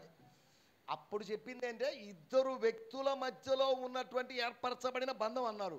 కానీ దాన్ని కాస్త మార్చి ఒక స్త్రీ ఒక పురుషుని మధ్యలో ఏర్పరచబడిన బంధం అని కాస్త సవరణ చేశారంటండి సివి రవికుమార్ గారు. హల్లెలూయా, హల్లెలూయా. ఆమేన్. അങ്ങനെ ഒരു ഡെഫിനിഷൻ ആണ് നമുക്ക്. అలాంటి ఒక నిర్వచనం చెప్పబడిందండి. ఆమేన్. അത് మలయాళത്തിലും హిందీയിലും ఇంగ్లీషుം എല്ലാം ఇదేപോലെ ഒരു డెఫినేషനാ. ఈ నిర్వచనాన్ని సవరణ చేసినట్టుగా మలయాళంలో హిందీలో వీటన్నిటి చేశారండి స్వీటీ గారు. అప్ప കുഞ്ഞാടിന്റെ കല്യാണം എന്ന് കേൾക്കുമ്പോൾ നമുക്ക് ഈ കാര്യം മനസ്സിലാവത്തില്ല. గొర్రెపిల్ల వివాహ మహోత్సవం అంటున్నప్పుడు మనం ఈ విషయాన్ని జాగ్రత్తగా అర్థం చేసుకోవాలి. എന്നാൽ ഇതിന്റെ മൂല ഭാഷ എബ്രായ ഭാഷയിൽ നമ്മൾ വിവാഹത്തെ കുറിച്ച് പഠിക്കുമ്പോൾ അവിടെ പറഞ്ഞിരിക്കുന്ന പദം നിസൂൻ എന്നൊരു പദമാണ്. ఇక్కడ దీనికి ఉపయోగించబడినటువంటి వివాహము అనే పదానికి ఉపయోగించబడినటువంటి ఆదిమ హీబ్రూ భాషలోని అర్థం నిస్సూన్ అనే మాటను ఉపయోగించారు. నిస్సూన్ అన్న పదത്തിന്റെ అర్థం టు లిఫ్ట్ అన్న, టు ఎలివేట్ అన్న. అనగా నిస్సూన్ అనేటువంటి మూల భాష పదము యొక్క అర్థం అంటే పైకి ఎత్తబడడం లేదా హెచ్చించబడడం, పైకి ఎత్తడం అని అర్థం, తోసేయడం, కింద పడేయడం అని కాదు. హల్లెలూయా, హల్లెలూయా. അങ്ങനെ ഇരിക്കുമ്പോൾ നിസ്സൂൻ എന്ന പദം മാരേജിന് ഉപയോഗിക്കുമ്പോൾ ആരെ എലിവേറ്റ് ചെയ്യുന്നു എന്നൊരു ചോദ്യം വരും. ఒకవేళ ఈ నిస్సూన్ అన్నప్పుడు ఎత్తడం, పైకి ఎత్తడం అన్నప్పుడు ఎవరిని లిఫ్ట్ చేసేది అని అడగొచ్చు మీరు. അപ്പോൾ ഒരു ബ്രൈഡിനെ, വധുവിനെ ആമേൻ അല്ല ബ്രൈഡ് ഗ്രൂമിന്റെ പൊസിഷനിലേക്ക് എലിവേറ്റ് ചെയ്യുക എന്ന അർത്ഥത്തിൽ അവിടെ മാരേജ് എന്ന ഡെഫിനിഷൻ വന്നിരിക്കുന്നത്. మ్యారేజ్ లేకపోతే వివాహం అనే దానికి నిర్వచనం అయ్యగారు విజయ్ కుమార్ అయ్య గారు ఆ పెళ్లి కుమారుని స్థాయికి పెళ్లి కుమార్తెను పైకి ఎత్తడం, ఆ సమాన స్థాయికి తీసుకున్నారు. നമ്മുടെ డెఫినేషన్ എങ്ങനാ? నిర్వచనం ఏంటండి? It is a bonded relationship between a male and a female. ఒక స్త్రీకి పురుషునికి మధ్యలో ఏర్పరచ బంధముతో కూడుకున్నటువంటి ఒక సహవాసం అని. എന്നാൽ എബ്രായ ഭാഷയിൽ പഠിക്കുമ്പോൾ ആമേൻ ഹല്ലേലൂയ ദ ബ്രൈഡിനെ ബ്രൈഡ് ഗ്രൂമിന്റെ പൊസിഷനിലേക്ക് എലിവേറ്റ് ചെയ്യുക എന്നൊരു പദം അവിടെ ഉപയോഗിച്ചത്. అంటే మీకు అర్థం కావడానికి చెప్తున్నాను, వధువు యొక్క స్థితిని వరుణు యొక్క స్థితితో సమానంగా తీసుకొని వచ్చునట్లు పైకి లేపడం, జాకీలు పెట్టి పైకి లేపడం అనుకోండి. നമ്മുടെ രീതിയിൽ നമ്മൾ നോക്കിക്കഴിഞ്ഞാൽ, మన విధానంలో మనం చూసినట్లయితే ఆమె పలర్కు మనసులో ఆమె చిరికియా ఎందువా ఏంద్రా వీళ్ళేదో నిర్వచనాలు హీబ్రూ భాష అంటున్నాడు, పైకి లేత్తడం అంటున్నారు, జాకీలు అంటున్నారు అని కొంతమంది ఊరిని నవ్వుతున్నారు. నాకు అర్థం. ఆమె നമ്മുടെ ഭാഷയിൽ ഏത് ఆడిന്റെ కళ్యాణത്തിനെ കുറിച്ച് ఇది പറയുന്നത്? ఏందండి ఏ గొర్రె గురించి వివాహం గురించి చెప్తున్నారు, దేని గురించి మీరు మాట్లాడుతున్నారు? നിസൂൻ എന്ന പദം നോക്കുമ്പോൾ ആമേ ബ്രൈഡിനെ ബ്രൈഡ് ഗ്രൂമിന്റെ പൊസിഷനിലേക്ക് എടുക്കുക. అనగా పెండ్లి కుమార్తెను పెండ్లి కుమారుని స్థాయికి తీసుకొని రావడం అంటే దాని అర్థం పాస్టర్ విజయరత్నం గారు. അങ്ങനെയെങ്കിൽ കുഞ്ഞാടിന്റെ കല്യാണം എന്ന് പറയുമ്പോൾ ഹല്ലേലൂയ ആമേൻ വധു ആമേൻ സ്തോത്രം ബ്രൈഡ് ആയിരിക്കുന്ന ചർച്ചിനെ ബ്രൈഡ് ഗ്രൂം അയക്കുന്ന ക്രിസ്തുവിന്റെ ലെവലിലേക്ക് ഉയർത്തുന്ന ഒരു കാര്യം അവിടെ പറഞ്ഞിരിക്കുന്നത്. గొర్రెపిల్ల వివాహము అంటున్నప్పుడు అనగా సంఘమును ఆ గొర్రెపిల్ల యొక్క క్రీస్తు యొక్క స్థాయికి సమానంగా తీసుకొని రావడం ఎత్తడం. അതെ, സഭയെ ക്രിസ്തുവിന്റെ പൊസിഷനിലേക്ക് ഉയർത്തുന്ന ഒരു സംഭവം ഭാവിയിൽ നടക്കാൻ പോകുന്നു എന്ന വചനത്തിന്റെ ആസ്പദമായിട്ട് അവൻ പറയുവാൻ ആഗ്രഹിക്കുന്നു. వాక్యాన్ని ఆధారంగా చేసుకొని చెప్తున్నాను, గుర్తుపెట్టుకోండి సివి రవికుమార్ గారు. రాబోయే రోజుల్లో సంఘమును దేవుడు పెండ్లి కుమారుడి యొక్క అనగా యేసుక్రీస్తు యొక్క స్థాయిలోకి తీసుకొని వస్తాడండి. సోని గారు, ആരാണ് ബ്രൈഡ് ഗ്രൂം? ఎవరు పెళ్లి కుమారుడు? ആകാശത്തെയും ഭൂമിയുടെയും ആമേ സകല അധികാരവും പ്രാപിച്ച നസ്രയനായ യേശുവാണ് ബ്രൈഡ് ഗ്രൂം. ఆకాశములోను భూలోకములోను సర్వాధికారము కలిగినటువంటి యేసు క్రీస్తేనండి ఈ పెళ్లి కుమారుడు. పాస్టర్ పుష్పరాజయ్య గారు, ആമേൻ. അങ്ങനെയെങ്കിൽ നമ്മൾ ഇപ്പോഴാരാണ്? ആമേൻ, ഹല്ലേലൂയ. നമ്മൾ പാപിയായിരുന്നു, എന്നാൽ അവന്റെ രക്തത്താൽ വീണ്ടെടുക്കപ്പെട്ട ദൈവജനമേ, സഭേ, നിന്നെ ഒരു ദിവസം ആ പൊസിഷനിലേക്ക് ഉയർത്തുന്ന ഒരു സമയം വരുന്നു. పాపులమైన మనము యేసు రక్తము చేత కడగబడి పరిశుద్ధులుగా మార్చబడ్డాం. ఒకరోజు పెండ్లి కుమారుడు అనే యేసుక్రీస్తు యొక్క స్థాయిలోకి మనం ఎత్తబడతామండి. హల్లెలూయా చెప్పాలండి పాస్టర్ విజయరత్నం గారు. ഈ ഒരു കാഴ്ചപ്പാട് 21ാം നൂറ്റാണ്ടിലെ സഭയ്ക്ക് മാഞ്ഞുപോയി. 21వ శతాబ్దములోని సంఘానికి ఈ దృక్పథము లేకుండా పోయిందండి. ഹല്ലേലൂയ, హల్లెలూయా. നമ്മൾ വചനം വായിക്കുമ്പോൾ 4 വിധത്തിലുള്ള ഉയർച്ച ദൈവവചനത്തിൽ നമുക്ക് കാണാൻ സാധിക്കും. దేవుని వాక్యము చదివినప్పుడు 4 విధాలైనటువంటి ఎత్తబడడాలు లేదా పైకి ఎత్తడం అనేదాన్ని ആ കാഴ്ചപ്പാടിൽ നിന്ന് എപ്പോഴേ സഭ മാറിപ്പോയി. సంఘం ఎప్పుడో ఈ విధానాలోంచి బయటకు వచ్చేసిందని నీలిమ గారు. കഴിഞ്ഞ പ്രാവശ്യം വന്നു കഴിഞ്ഞപ്പോൾ ദൈവരാജ്യത്തെ കുറിച്ച് പ്രസംഗിക്കുവാൻ ദൈവത്തിന്റെ ആത്മാവ് ഇടയാക്കി. గత సంవత్సరం వచ్చినప్పుడు గతసారి వచ్చినప్పుడు దేవుని రాజ్యాన్ని గురించి మీరు చక్కగా బోధించారంటే రాజీ గారు. ആമേൻ. അങ്ങനെ ഇരിക്കുമ്പോൾ ഞാൻ സഭയോട് ചോദിച്ചു, പല സഭകളിൽ പോയി കഴിഞ്ഞിട്ട് ദൈവരാജ്യത്തെ കുറിച്ച് പ്രസംഗിപ്പോൾ ഞാൻ അവരോട് ഒരു ചോദ്യം ചോദിച്ചു, സഭയെ ദൈവരാജ്യത്തെ കുറിച്ച് ഒരു സെന്റൻസ് എങ്കിലും പറയാൻ പറ്റുമോ? నేను ఆయా సంఘాలకు వెళ్ళినప్పుడు ఏమంటే సంఘస్థులారా దేవుని రాజ్యం గురించి ఒక మాట చెప్పగలరా అని అడిగాను. ആമേൻ. യുകെ പോണോ, അമേരിക്കയിൽ പോകണോ, കാനഡയിൽ പോകണോ, ഓസ്ട്രേലിയയിൽ പോകണോ, അതോ ദൈവരാജ്യം വേണമെന്ന് ചോദിച്ചു കഴിഞ്ഞാൽ ഇപ്പോഴത്തെ ചർച്ച പറയുന്നത് ഞങ്ങൾക്ക് UK പോയാൽ മതി. ఒకవేళ యూకేకి వెళ్ళాలా, యుఎస్ఏకి వెళ్ళాలా, కెనడాకి వెళ్ళాలా, ఇంకో దేశానికి వెళ్ళాలా అని అడిగితే పరలోకం వెళ్ళాలంటే పరలోకం అనే సంగతి పక్కన పెట్టి మేము యూకే వెళ్ళాలంటుంది, మన బ్లెస్సీ మేడం గారు యుఎస్ఏ వెళ్ళాలంటున్నారు. കൊറോണയുടെ സമയത്തും ആൾക്കാർ വന്ന് പ്രാർത്ഥിക്കുക, പാസ്റ്ററെ കാനഡയ്ക്ക് പോകണം, ഹല്ലേലൂയ എന്ന് പ്രാർത്ഥിക്കുക. കൊറോണയുടെ സമയത്ത് ఎంత విచిత్రంగా ఉన్నారంటే ఈ మానవులు. కరోనా వచ్చి 60 లక్షల మంది చచ్చిపోతుంటే ఇలా అన్నారు, పాస్టర్ గారు మా కోసం ప్రార్థన చేయండి, కెనడాకి పోవాలండి. ഞങ്ങൾ കാനഡയ്ക്ക് 2005 ഫയൽ ചെയ്തതാ, ഞാനും എൻ്റെ വൈഫും. వీరి సతీమణి గారు 2005వ సంవత్సరంలో కెనడాకి వెళ్ళాలని దానికి సంబంధించి ഞങ്ങൾ ഇന്ന് കാനഡയിൽ ഇരുന്ന ഞങ്ങളുടെ കൂടെ ഉള്ളവരെല്ലാവരും കൊണ്ടുപോയി അങ്കിൾ. వీరితో పాటు ఉన్న వారందరినీ కొంతమందిని వారి అంకుల్ గారు తీసుకొని వెళ్ళారు. ഒത്തിരി റിലേറ്റീവ്സ് കാനഡയിലുണ്ട്. వీరి బంధువులు అనేకులు కెనడాలో ఉన్నారంటండి. കാനഡയിലെല്ലാം ഫയൽ ചെയ്ത് കഴിഞ്ഞപ്പോൾ ദൈവത്തിന്റെ ആൾ പറഞ്ഞു, നീ കാനഡയിലേക്കല്ല പോകേണ്ടത്, നീ ഇന്ത്യയിലേക്കാ പോകേണ്ടത്. ఆ సమయంలో దేవుడు చెప్పాడు, ఒరే బాబు నువ్వు కెనడాకి కాదురా నాయన, ఇండియాకి రారా నాయన అని చెప్పాడు. ആമേൻ, ഹല്ലേലൂയ. കാനഡയിലേക്ക് പോയപ്പോൾ ഞങ്ങളുടെ ഫയൽ നമ്പർ വരെ ഞങ്ങൾക്ക് കിട്ടിയതാ. కెనడాకు వెళ్ళడానికి మా ఫైల్ నంబర్ కూడా మాకు దాఖలు చేయబడిన నంబర్ మాకు దొరికింది. അങ്ങനെ ഇരിക്കുമ്പോൾ കനേഡിയൻ എംബസിയിൽ ഒരു ഇന്റർവ്യൂ ഉണ്ട്, లాస్ట్ ఇంటర్వ్యూ. ఆ కెనడా వారి దౌత్య కార్యాలయంలో ఎంబసీకి వెళ్ళినప్పుడు జరిగిన విషయం. ఆ ఎంబసీలో ചോദ്യം എന്തിനാ നിങ്ങൾ കാനഡയിൽ വരേണ്ടത്? వాళ్ళు ఎంబసీలో మమ్మల్ని ఒక ప్రశ్న అడిగారు, ఎందుకు మీరు కెనడా వెళ్తున్నారు? അങ്ങനെ ഇരിക്കുമ്പോൾ കാനഡയെ കുറിച്ച് വലിയ വലിയ കാര്യങ്ങൾ പറയും. കാനഡ നല്ലതാണ്, കാനഡ അതാണ്, കാനഡ ഇതാണ്, അങ്ങനെ പല കാര്യങ്ങളും പറഞ്ഞു കൊടുക്കണം. యవనస్తులారా గుర్తుపెట్టుకోండి, మీరు కూడా కెనడా వెళ్ళాల్సిన. వాళ్ళు అడిగినప్పుడు ఏం చెప్పారు, కెనడా ఏంటి, ఎందుకు వెళ్తున్నారు, కెనడా చాలా గొప్పదండి, కెనడా చాలా అందమైనదండి, ఇలా ఆయన చెప్పుకుంటూ వచ్చారు.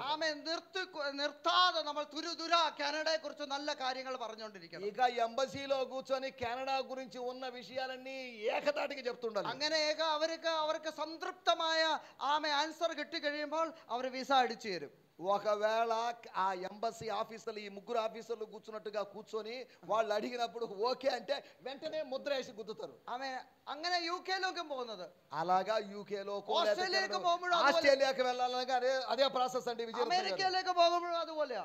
అమెరికాలో వెళ్ళాలని కూడా అదే సేమ్ సిస్టమ్ మేడం గారు. എന്നാൽ ഒരു കാര്യം ഞാൻ ചോദിച്ചോളട്ടെ, నేను మిమ్మల్ని ఒక ప్రశ్న అడుగుతున్నాను. 21ാം നൂറ്റാണ്ടിലെ സഭയെ 21వ శతాబ్దంలో అంత్య దినాల్లో ఉన్న దేవుని సంఘం. ఆమె దైవ రాజ్యത്തെ గురించి ఒరే సెంటెన్స్ ఎങ്കിലും പറയാമോ? దేవుని రాజ్యాన్ని గురించి ఒక్క సెంటెన్స్, ఒక్క వాక్యము చెప్పగలరా మీరు? നിനക്ക് കാനഡയെ കുറിച്ച് അറിയാം, మీకు కెనడా గురించి చాలా നിനക്ക് విషయాలు, యుకే കുറിച്ച് അറിയാം, మీకు యూకే గురించి తెలుసు, നിനക്ക് ഓസ്ട്രേലിയയെ കുറിച്ച് మీకు അറിയാം. ఆస్ట్రేలియా గురించి తెలుసండి. ఆమేన్ హల్లెలూయా. എന്നാൽ దైవరాజ్యത്തെ గురించి എന്താ അറിയാത്തെ? దేవుని రాజ్యం గురించి మీకు ఎందుకు తెలియదండి సావియ గారు?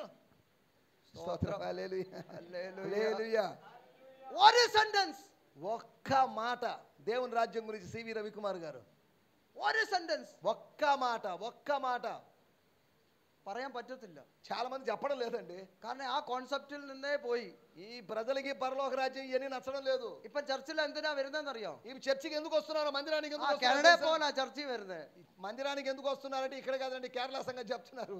వాళ్ళు కెనడాకి వెళ్ళడానికో యూకేకి వెళ్ళడానికి వస్తున్నారు. ഓസ്ട്രേലിയക്ക് പോകാനാ ചർച്ച వాళ్ళు వచ్చేదని మా కోసం ప్రార్థన చేయండి, మేము ఆస్ట్రేలియా పోవాలంట. ഹല്ലേലൂയ. നല്ല ജോലി കിട്ടാൻ വേണ്ടി, మాకు మంచి ఉద్యోగం రావాలి, జాషువా മകളുടെ നല്ല കല്യാണം നടക്കാൻ വേണ്ടി, మాకు మంచి పెళ్లి జరగాలి, అమెరికాలో നല്ല ఒక అమ్మాయితో പൊസിഷന് పెళ్లి కావాలి, വേണ്ടി, നല്ല പൊസിഷന് మంచి స్థానమానాలకి రావాలి. ഭീമാവരത്തിന്റെ അടുത്തൊരു ഒരു അമ്പലമുണ്ട്. ഭീമാവരത്തിന്റെ അടുത്തൊരു അമ്പലം, భీమవరం అనేటువంటి మన జక్కుల ప్రవీణ్ గారి వాళ్ళ సొంత ఊరు ఉందండి. అక్కడ ఒక അവിടെ കല്യാണം നടക്കാൻ വേണ്ടി ആൾക്കാരുടെ തിരക്കാ. అక్కడ పెళ్లి కావాల్సిన వాళ్ళందరూ ఆ గుళ్ళో ప్రవేశిస్తారు. ഒരു കല്ല് മറിച്ചിട്ടാൽ കല്യാണം നടക്കും. ఒక రాయిని వాళ్ళు దొల్లిచ్చారనుకోండి, భక్తులు పెళ్లి అయిపోద్దని నమ్మకం. അങ്ങനെ ഒത്തിരി പേര് കല്ല് മറിച്ചിടാൻ പോകുന്നുണ്ട്. చాలా మంది ఆ రాయి దొల్లించడం కోసం వెళ్తున్నారు గుళ్ళోకి. ആമേ, അങ്ങനെ മറിച്ചിടാൻ വരുന്നതല്ല കർത്താവിന്റെ സഭ. దేవుని సంఘము అనేది రాయి దొల్లించడానికి వచ్చిన వాళ్ళ సమూహం కాదండి ఘనత మేడం గారు. ഹല്ലേലൂയ, హల్లెలూయా. ആമേ, അവിടെ പോയി മണിയടിച്ച് പ്രസാദം മേടിക്കുന്നത് പോലെയല്ല ആമേ ആ ചർച്ചിന്റെ അകത്ത് വരുന്നത്. దేవుని మందిరానికి రావడం అంటే అక్కడికి వెళ్ళి గంట కొట్టి ప్రసాదం తీసుకోవడం లాంటిది కాదండి బ్లెస్సింగ్ మేడం గారు. Amen hallelujah. హల్లెలూయా. ഇവിടെ വരുന്നതിന് ഒരു ഉദ്ദേശം ഉണ്ടായിരിക്കണം. దేవుని సంఘములోకి రావడానికి ఒక ఉద్దేశం కలిగి ఉండాలండి ఆదాం గారు. ദൈവം നിനക്ക് വേണ്ടി ഒരുക്കി വെച്ചിരിക്കുന്ന ഒരു കണ്ണും കണ്ടിട്ടില്ല, ഒരു കാതും കേട്ടിട്ടില്ല, ആരുടെ ഹൃദയത്തിന്റെ അകത്ത് വരുത്തുമില്ല. దేవుడు నీ కోసం సిద్ధపరిచిన విజయ్ కుమార్ గారు ఏ కన్ను చూడలేదండి, లేకపోతే ఏ చెవి వినలేదండి, ఏ హృదయానికి గోచరం కాలేదు. അതുകൊണ്ട് നമ്മൾ മടങ്ങി വരണം. మనము మరలా తిరిగి రావాలి. ആമേ, മാനസാന്തരപ്പെടണം. మనము మారు మనసు పొందాలండి. ആമേ, മാനസാന്തരം എന്ന് പറയുമ്പോൾ ടേബിൾ അടിച്ചു പറയുക മാനസാന്തരപ്പെടുക മാനസാന്തരപ്പെടുക എന്നല്ല.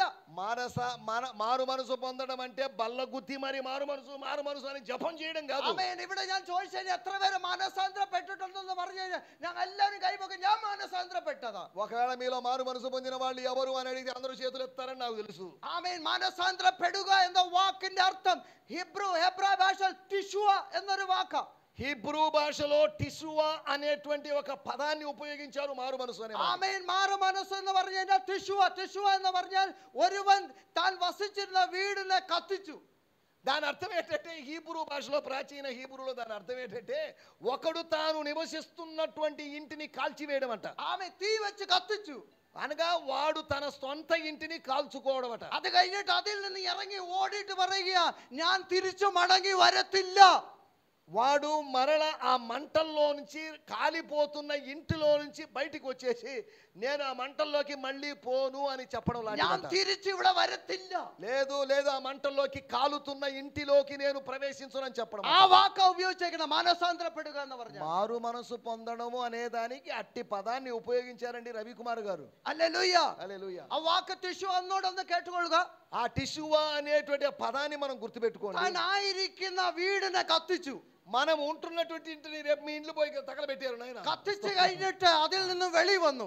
మీరు ఉంటున్న ఇంటిని తగలబెట్టుకొని దాంట్లో నుంచి బయటికి అది వచ్చి കഴിഞ്ഞിട്ട് ഉറക്കെ വിളിച്ചു പറയുക, అది జరిగిన తర్వాత గట్టిగా ప్రకటిస్తున్నాం, ഞാൻ ഒരിക്കലും ഇവിടെ മടങ്ങി വരികയില്ല. ఈ కాలుతున్నటువంటి రగిలిపోతున్నటువంటి ఇంటికి నేను రాను. అదా యഥാർത്ഥ మానసాంతరం. అది నిజమైన మారు మనసు. ఆమేన్. స్తోత్రం. విట్టుട്ട് తిరిച്ചു പോകുന്നതല്ല మానసాంతరం. వదిలిపెట్టి మరలా తిరిగి వెళ్ళడం కాదండి మారు మనసు. జైపాల్ గారు, തീരുമാനം എടുത്തു കഴിഞ്ഞിട്ട് മടങ്ങി പോകുന്നതല്ല మానసాంతరం. తీర్మానం తీసుకున్న తర్వాత మళ్ళీ తిరోగమనం చెందడం కాదండి మారు మనసు. അത് മാനസാന്തരം. അത് വേറെ എന്തോയാ? దాన్ని మారు మనసు అంటారు, దాన్ని వేరే ఏదో అని అంటారు. ഹല്ലേലൂയ. പഴയ പ്രലോഭനവും പഴയ പോരാട്ടവും തിരിച്ചു വന്നു കഴിയുമ്പോൾ, തിരിച്ചു മടങ്ങി വരാൻ ഒരു പ്രേരണ വരുമ്പോൾ, ആമേൻ ഹല്ലേലൂയ, ഞാൻ എൻ്റെ ഉള്ളിൽ തന്നെ പറയും, ടിഷ്യൂവാ, ഞാൻ ഓൾറെഡി ഇത് കത്തിച്ചു കളഞ്ഞതാ, ഞാൻ മടങ്ങി പോകത്തില്ല. ఒకవేళ మళ్ళీ వెనక్కి వెళ్ళాలి అనేటువంటి ప్రేరణ కలగొచ్చు, శోధన కలగొచ్చు. అటువంటి సమయంలో కూడా హలో నేను మళ్ళీ తిరిగి వెనక్కి వెళ్ళేదే లేదు అని చెప్పడం. ഹല്ലേലൂയ. స్తోత్రం, హల్లెలూయా. ഞാൻ കത്തിച്ചു കളഞ്ഞതിനെ, నేను దాన్ని కాల్చి పడేశాను. പൗലോസ് പറയുന്നത് ഞാൻ പിഴുതു കളഞ്ഞതിനെ, ഞാൻ ഒതുക്കി കളഞ്ഞതിനെ തിരിച്ചു ഞാൻ പണിയുമോ? ఒకవేళ నేను పడగొట్టిన దానిని మరలా కట్టుదునా అని గలతీ పత్రిక 2వ అధ్యాయంలో పౌలు గారు అన్నారండి. ആമേൻ. ഞാൻ മടങ്ങി പോകത്തില്ല. నేను మరలా తిరిగి ఆ ഇന്നത്തെ രാത്രിയിൽ ഈ വചനം കേൾക്കുന്ന ദൈവജനമേ, ఈ రాత్రి దేవుని మాటలు వింటున్న దేవుని బిడ్డలారా, നിന്റെ ജീവിതത്തിന്റെ അകത്ത് ഒരു ടിഷ്യൂ നടന്നിട്ടുണ്ടെങ്കിൽ, నీ జీవితంలో ఒక టిష్యూవా అనుభవం, నిన్ను నువ్వు కాల్చుకున్న అనుభవం, നീ പഴയ പ്രവൃത്തി, ശരീരത്തിന്റെ പ്രവൃത്തി, ജഡത്തിന്റെ പ്രവൃത്തി കത്തിച്ച് കളഞ്ഞിട്ടുണ്ടെങ്കിൽ, തിരിച്ചാ പ്രേരണ നിന്നെ പ്രേരിപ്പിക്കുന്നുണ്ടെങ്കിൽ, നീ പറയണം ഞാൻ ഓൾറെഡി എന്നെ കത്തിച്ച് കളഞ്ഞതാ, ഞാൻ ഓൾറെഡി വിളിച്ചു പറഞ്ഞതാ, ഞാൻ മടങ്ങി വരത്തില്ല എന്ന്. ആമേ, പിശാചികൾക്ക്, നിന്റെ ജഡങ്ങൾക്ക് നീ അത് വിളിച്ചു പറയണം. నీ పాత జీవితాన్ని లేకపోతే శరీర ఆశలను వదులుకోలేక దానిలోకి వెళ్ళాలి అనేటువంటి ఒక ఆలోచన కలిగినప్పుడు నువ్వు చెప్పాలి, దాన్ని కాల్చివేశాను, నేను మళ్ళీ వెనక్కి వెళ్ళేదంటూ. പാപം നിന്നെ മാടി വിളിക്കുമ്പോൾ, പ്രലോഭനം നിന്നെ മാടി വിളിക്കുമ്പോൾ, നീ സ്നേഹിച്ച സംഗതി നിന്നെ മാടി വിളിക്കുമ്പോൾ, തിരിച്ചു വിളിക്കുമ്പോൾ, നീ പറയണം ഓൾറെഡി ടിഷ്യൂവാ, ഓൾറെഡി ഞാൻ കത്തിച്ചു കളഞ്ഞ മടങ്ങി വരികയില്ല. నన్ను నా వెనుకాల పరిస్థితి, వెనుకటి జీవితం నన్ను పిలుస్తున్నప్పుడు నువ్వు చెప్పాలి టిష్యూవా అని. టిష్యూ పేపర్ అని కాదండి, టిష్యూవా అంటున్నట్టు నేను కాల్ చేసాను, నాకు వద్దండి ఆ జీవితం, పాడు జీవితం అన్నట్టుగా. എബ്രായ പദമാണത്. అది హీబ్రూ పదం అండి, మళ్ళీ తెలుగు పదం అనుకొని ఏదో ఎదుక్కునేరు మీరు. നമ്മളുടെ വേദപുസ്തകത്തിന് ഒരു പ്രത്യേകതയുണ്ട്. మన పరిశుద్ధ గ్రంథానికి ఒక ప్రత్యేకత ఉందండి నరేష్ గారు. ആമേൻ. അത് ഹോളി സ്ക്രിപ്ചേഴ്സ് എന്ന് പറയുന്നത്. దాని పేరేంటండి? పరిశుద్ధ లేఖనాలు. ഇതുപോലൊരു പുസ്തകം ലോകത്തിൽ ഇല്ല. ఇటువంటి పుస్తకం లోకంలో ఎక్కడ లేదండి బ్లెస్సీ మేడం గారు. ആമേൻ. എന്താ അതിന്റെ കാരണം? ఎందుకు కారణం ఏంటి సార్? കാരണം പഴയ നിയമത്തിന്റെ അകത്ത് പുതിയ നിയമം ഇരിക്കുന്നത്. పాత నిబంధనలో కొత్త నిబంధన దాగి ఉంది. ആമേൻ. പുതിയ നിയമത്തിലാത്ത പഴയ നിയമം വെളിപ്പെട്ട് വരുന്നത്. కొత్త నిబంధనలో పాత నిబంధన బయలుపరచబడుతుంది. ഹല്ലേലൂയ. హల్లెలూయా. വീണ്ടും ഒരു പ്രാവശ്യം കേട്ടുകൊള്ളുക. మళ్ళా చెప్తున్నాను, వినండి దయచేసి. ആമേൻ. പഴയ നിയമത്തിന്റെ അകത്ത് പുതിയ നിയമം ഇരിക്കുന്നത്. పాత నిబంధనలో కొత్త నిబంధన గుప్తమై ఉన్నది. പുതിയ నిയമത്തിന്റെ അകത്ത് പഴയ నిയമം വെളിപ്പെട്ട് വരുന്നത്. కొత్త నిబంధనలో పాత నిబంధన బయలుపరచబడుతుందండి పౌలయ్య గారు. ഇതിന്റെ ആരംഭം എവിടെയാണെന്ന് അറിയാമോ? దీని యొక్క ఆరంభం ఎక్కడో తెలుసా? ആമേ, സീനായ് മലയുടെ ആമേ ചുവട്ടിൽ, సీనాయి పర్వతము దగ్గర జరిగిన సంఘటన ఇది. ആമേ, ദൈവം ഇറങ്ങി വന്ന്, దేవుడు దిగి వచ్చి, ദൈവം സംസാരിച്ചത്, దేవుడు మాట్లాడింది, ദൈവം എഴുതി കൊടുത്തത്, దేవుడు రాసి ఇచ్చినది, മോശയ്ക്ക് കൊടുത്തത്, మోషే గారికి ఇచ్చినది, ആമേ, സ്തോത്രം, മരുഭൂമിയിലെ സഭയാകുന്ന ഇസ്രായേലിന് കൊടുത്തത്, అరణ్యములోని సంఘానికి దేవుడు ఇచ్చినది. അതാണ് അതിന്റെ തുടക്കം. అది దీని ఆరంభం అండి. ദൈവം സംസാരിച്ചത്, దేవుడు మాట్లాడిందండి. മോശ എഴുതിയത്, మోషే రాసినది, ഇസ്രായേൽ മക്കൾക്ക് കൊടുത്തത്, ఇశ్రాయేలు ప్రజలకు ఇచ్చింది. അത് കഴിഞ്ഞിട്ട് നടന്ന കാര്യം. అది దాని తర్వాత జరిగిన సంఘటన. അത് കഴിഞ്ഞിട്ട് ദൈവത്തിന്റെ ആത്മാവിനാൽ പ്രേരിപ്പിക്കപ്പെട്ട്, దేవుని ఆత్మ చేత ప్రేరేపించబడి ഇസ്രായേലിന് കൊടുത്തത്, ఇశ్రాయేలు అనే జనాంగానికి ఇవ్వబడింది. മൂന്നാമത്തെ ഭാഗം. మూడవ విషయం, ദൈവം മനുഷ്യനായിട്ട് ഇറങ്ങി വന്ന്, దేవుడు మనిషిగా దిగి వచ్చి സംസാരിച്ചത്, మాట్లాడింది. അപ്പോസ്തലന്മാർ സാക്ഷീകരിച്ചത്, అపోస్తులు సాక్షులుగా నిలబడింది. ദൈവസഭയ്ക്ക് കൊടുത്തത്, దేవుని సంఘానికి ఇవ్వబడింది. അതാണ് നാലാമത്തേത്. అది నాలుగవది. ഹല്ലേലൂയ. ദൈവത്തിന്റെ ആത്മാവിന്റെ പ്രേരണയാൽ, దేవుని ఆత్మ ప్రేరణ ద్వారా, വിശുദ്ധന്മാരായ അപ്പോസ്തലന്മാർ മുഖാന്തരം എഴുതിയത്, పరిశుద్ధులైనటువంటి అపోస్తలకు మాత్రమే రాయబడింది. ദൈവസഭയ്ക്ക് കൊടുത്തത്. దేవుని సంఘానికి ఇవ్వబడింది. ആറാമത്തേത്, ఆరవది, ആമേ, പിതാവായ ദൈവം, తండ్రి అయిన దేవుడు, പുത്രനായ ദൈവത്തിന്, పుత్రుడైనటువంటి దేవుడు, ആമേ, കൊടുത്തത്, പുത്രനായ ദൈവം ദൂതന് കൊടുത്തത്, పుత్రుడైన దేవుడు దేవదూతలకు అప్పగించాడు. ആമേ, ദൂതൻ മുഖേന അപ്പോസ്തലനായ യോഹന്നാന് കൊടുത്തത്, దూతల ద్వారా అపోస్తులైన యోహానుకు అనుగ్రహించాడు. യോഹന്നാൻ മുഖാന്തരം സഭയ്ക്ക് കൊടുത്തത്. యోహాను ద్వారా సంఘానికి అప్పగించబడింది. അങ്ങനെ 1500 വർഷം കൊണ്ട്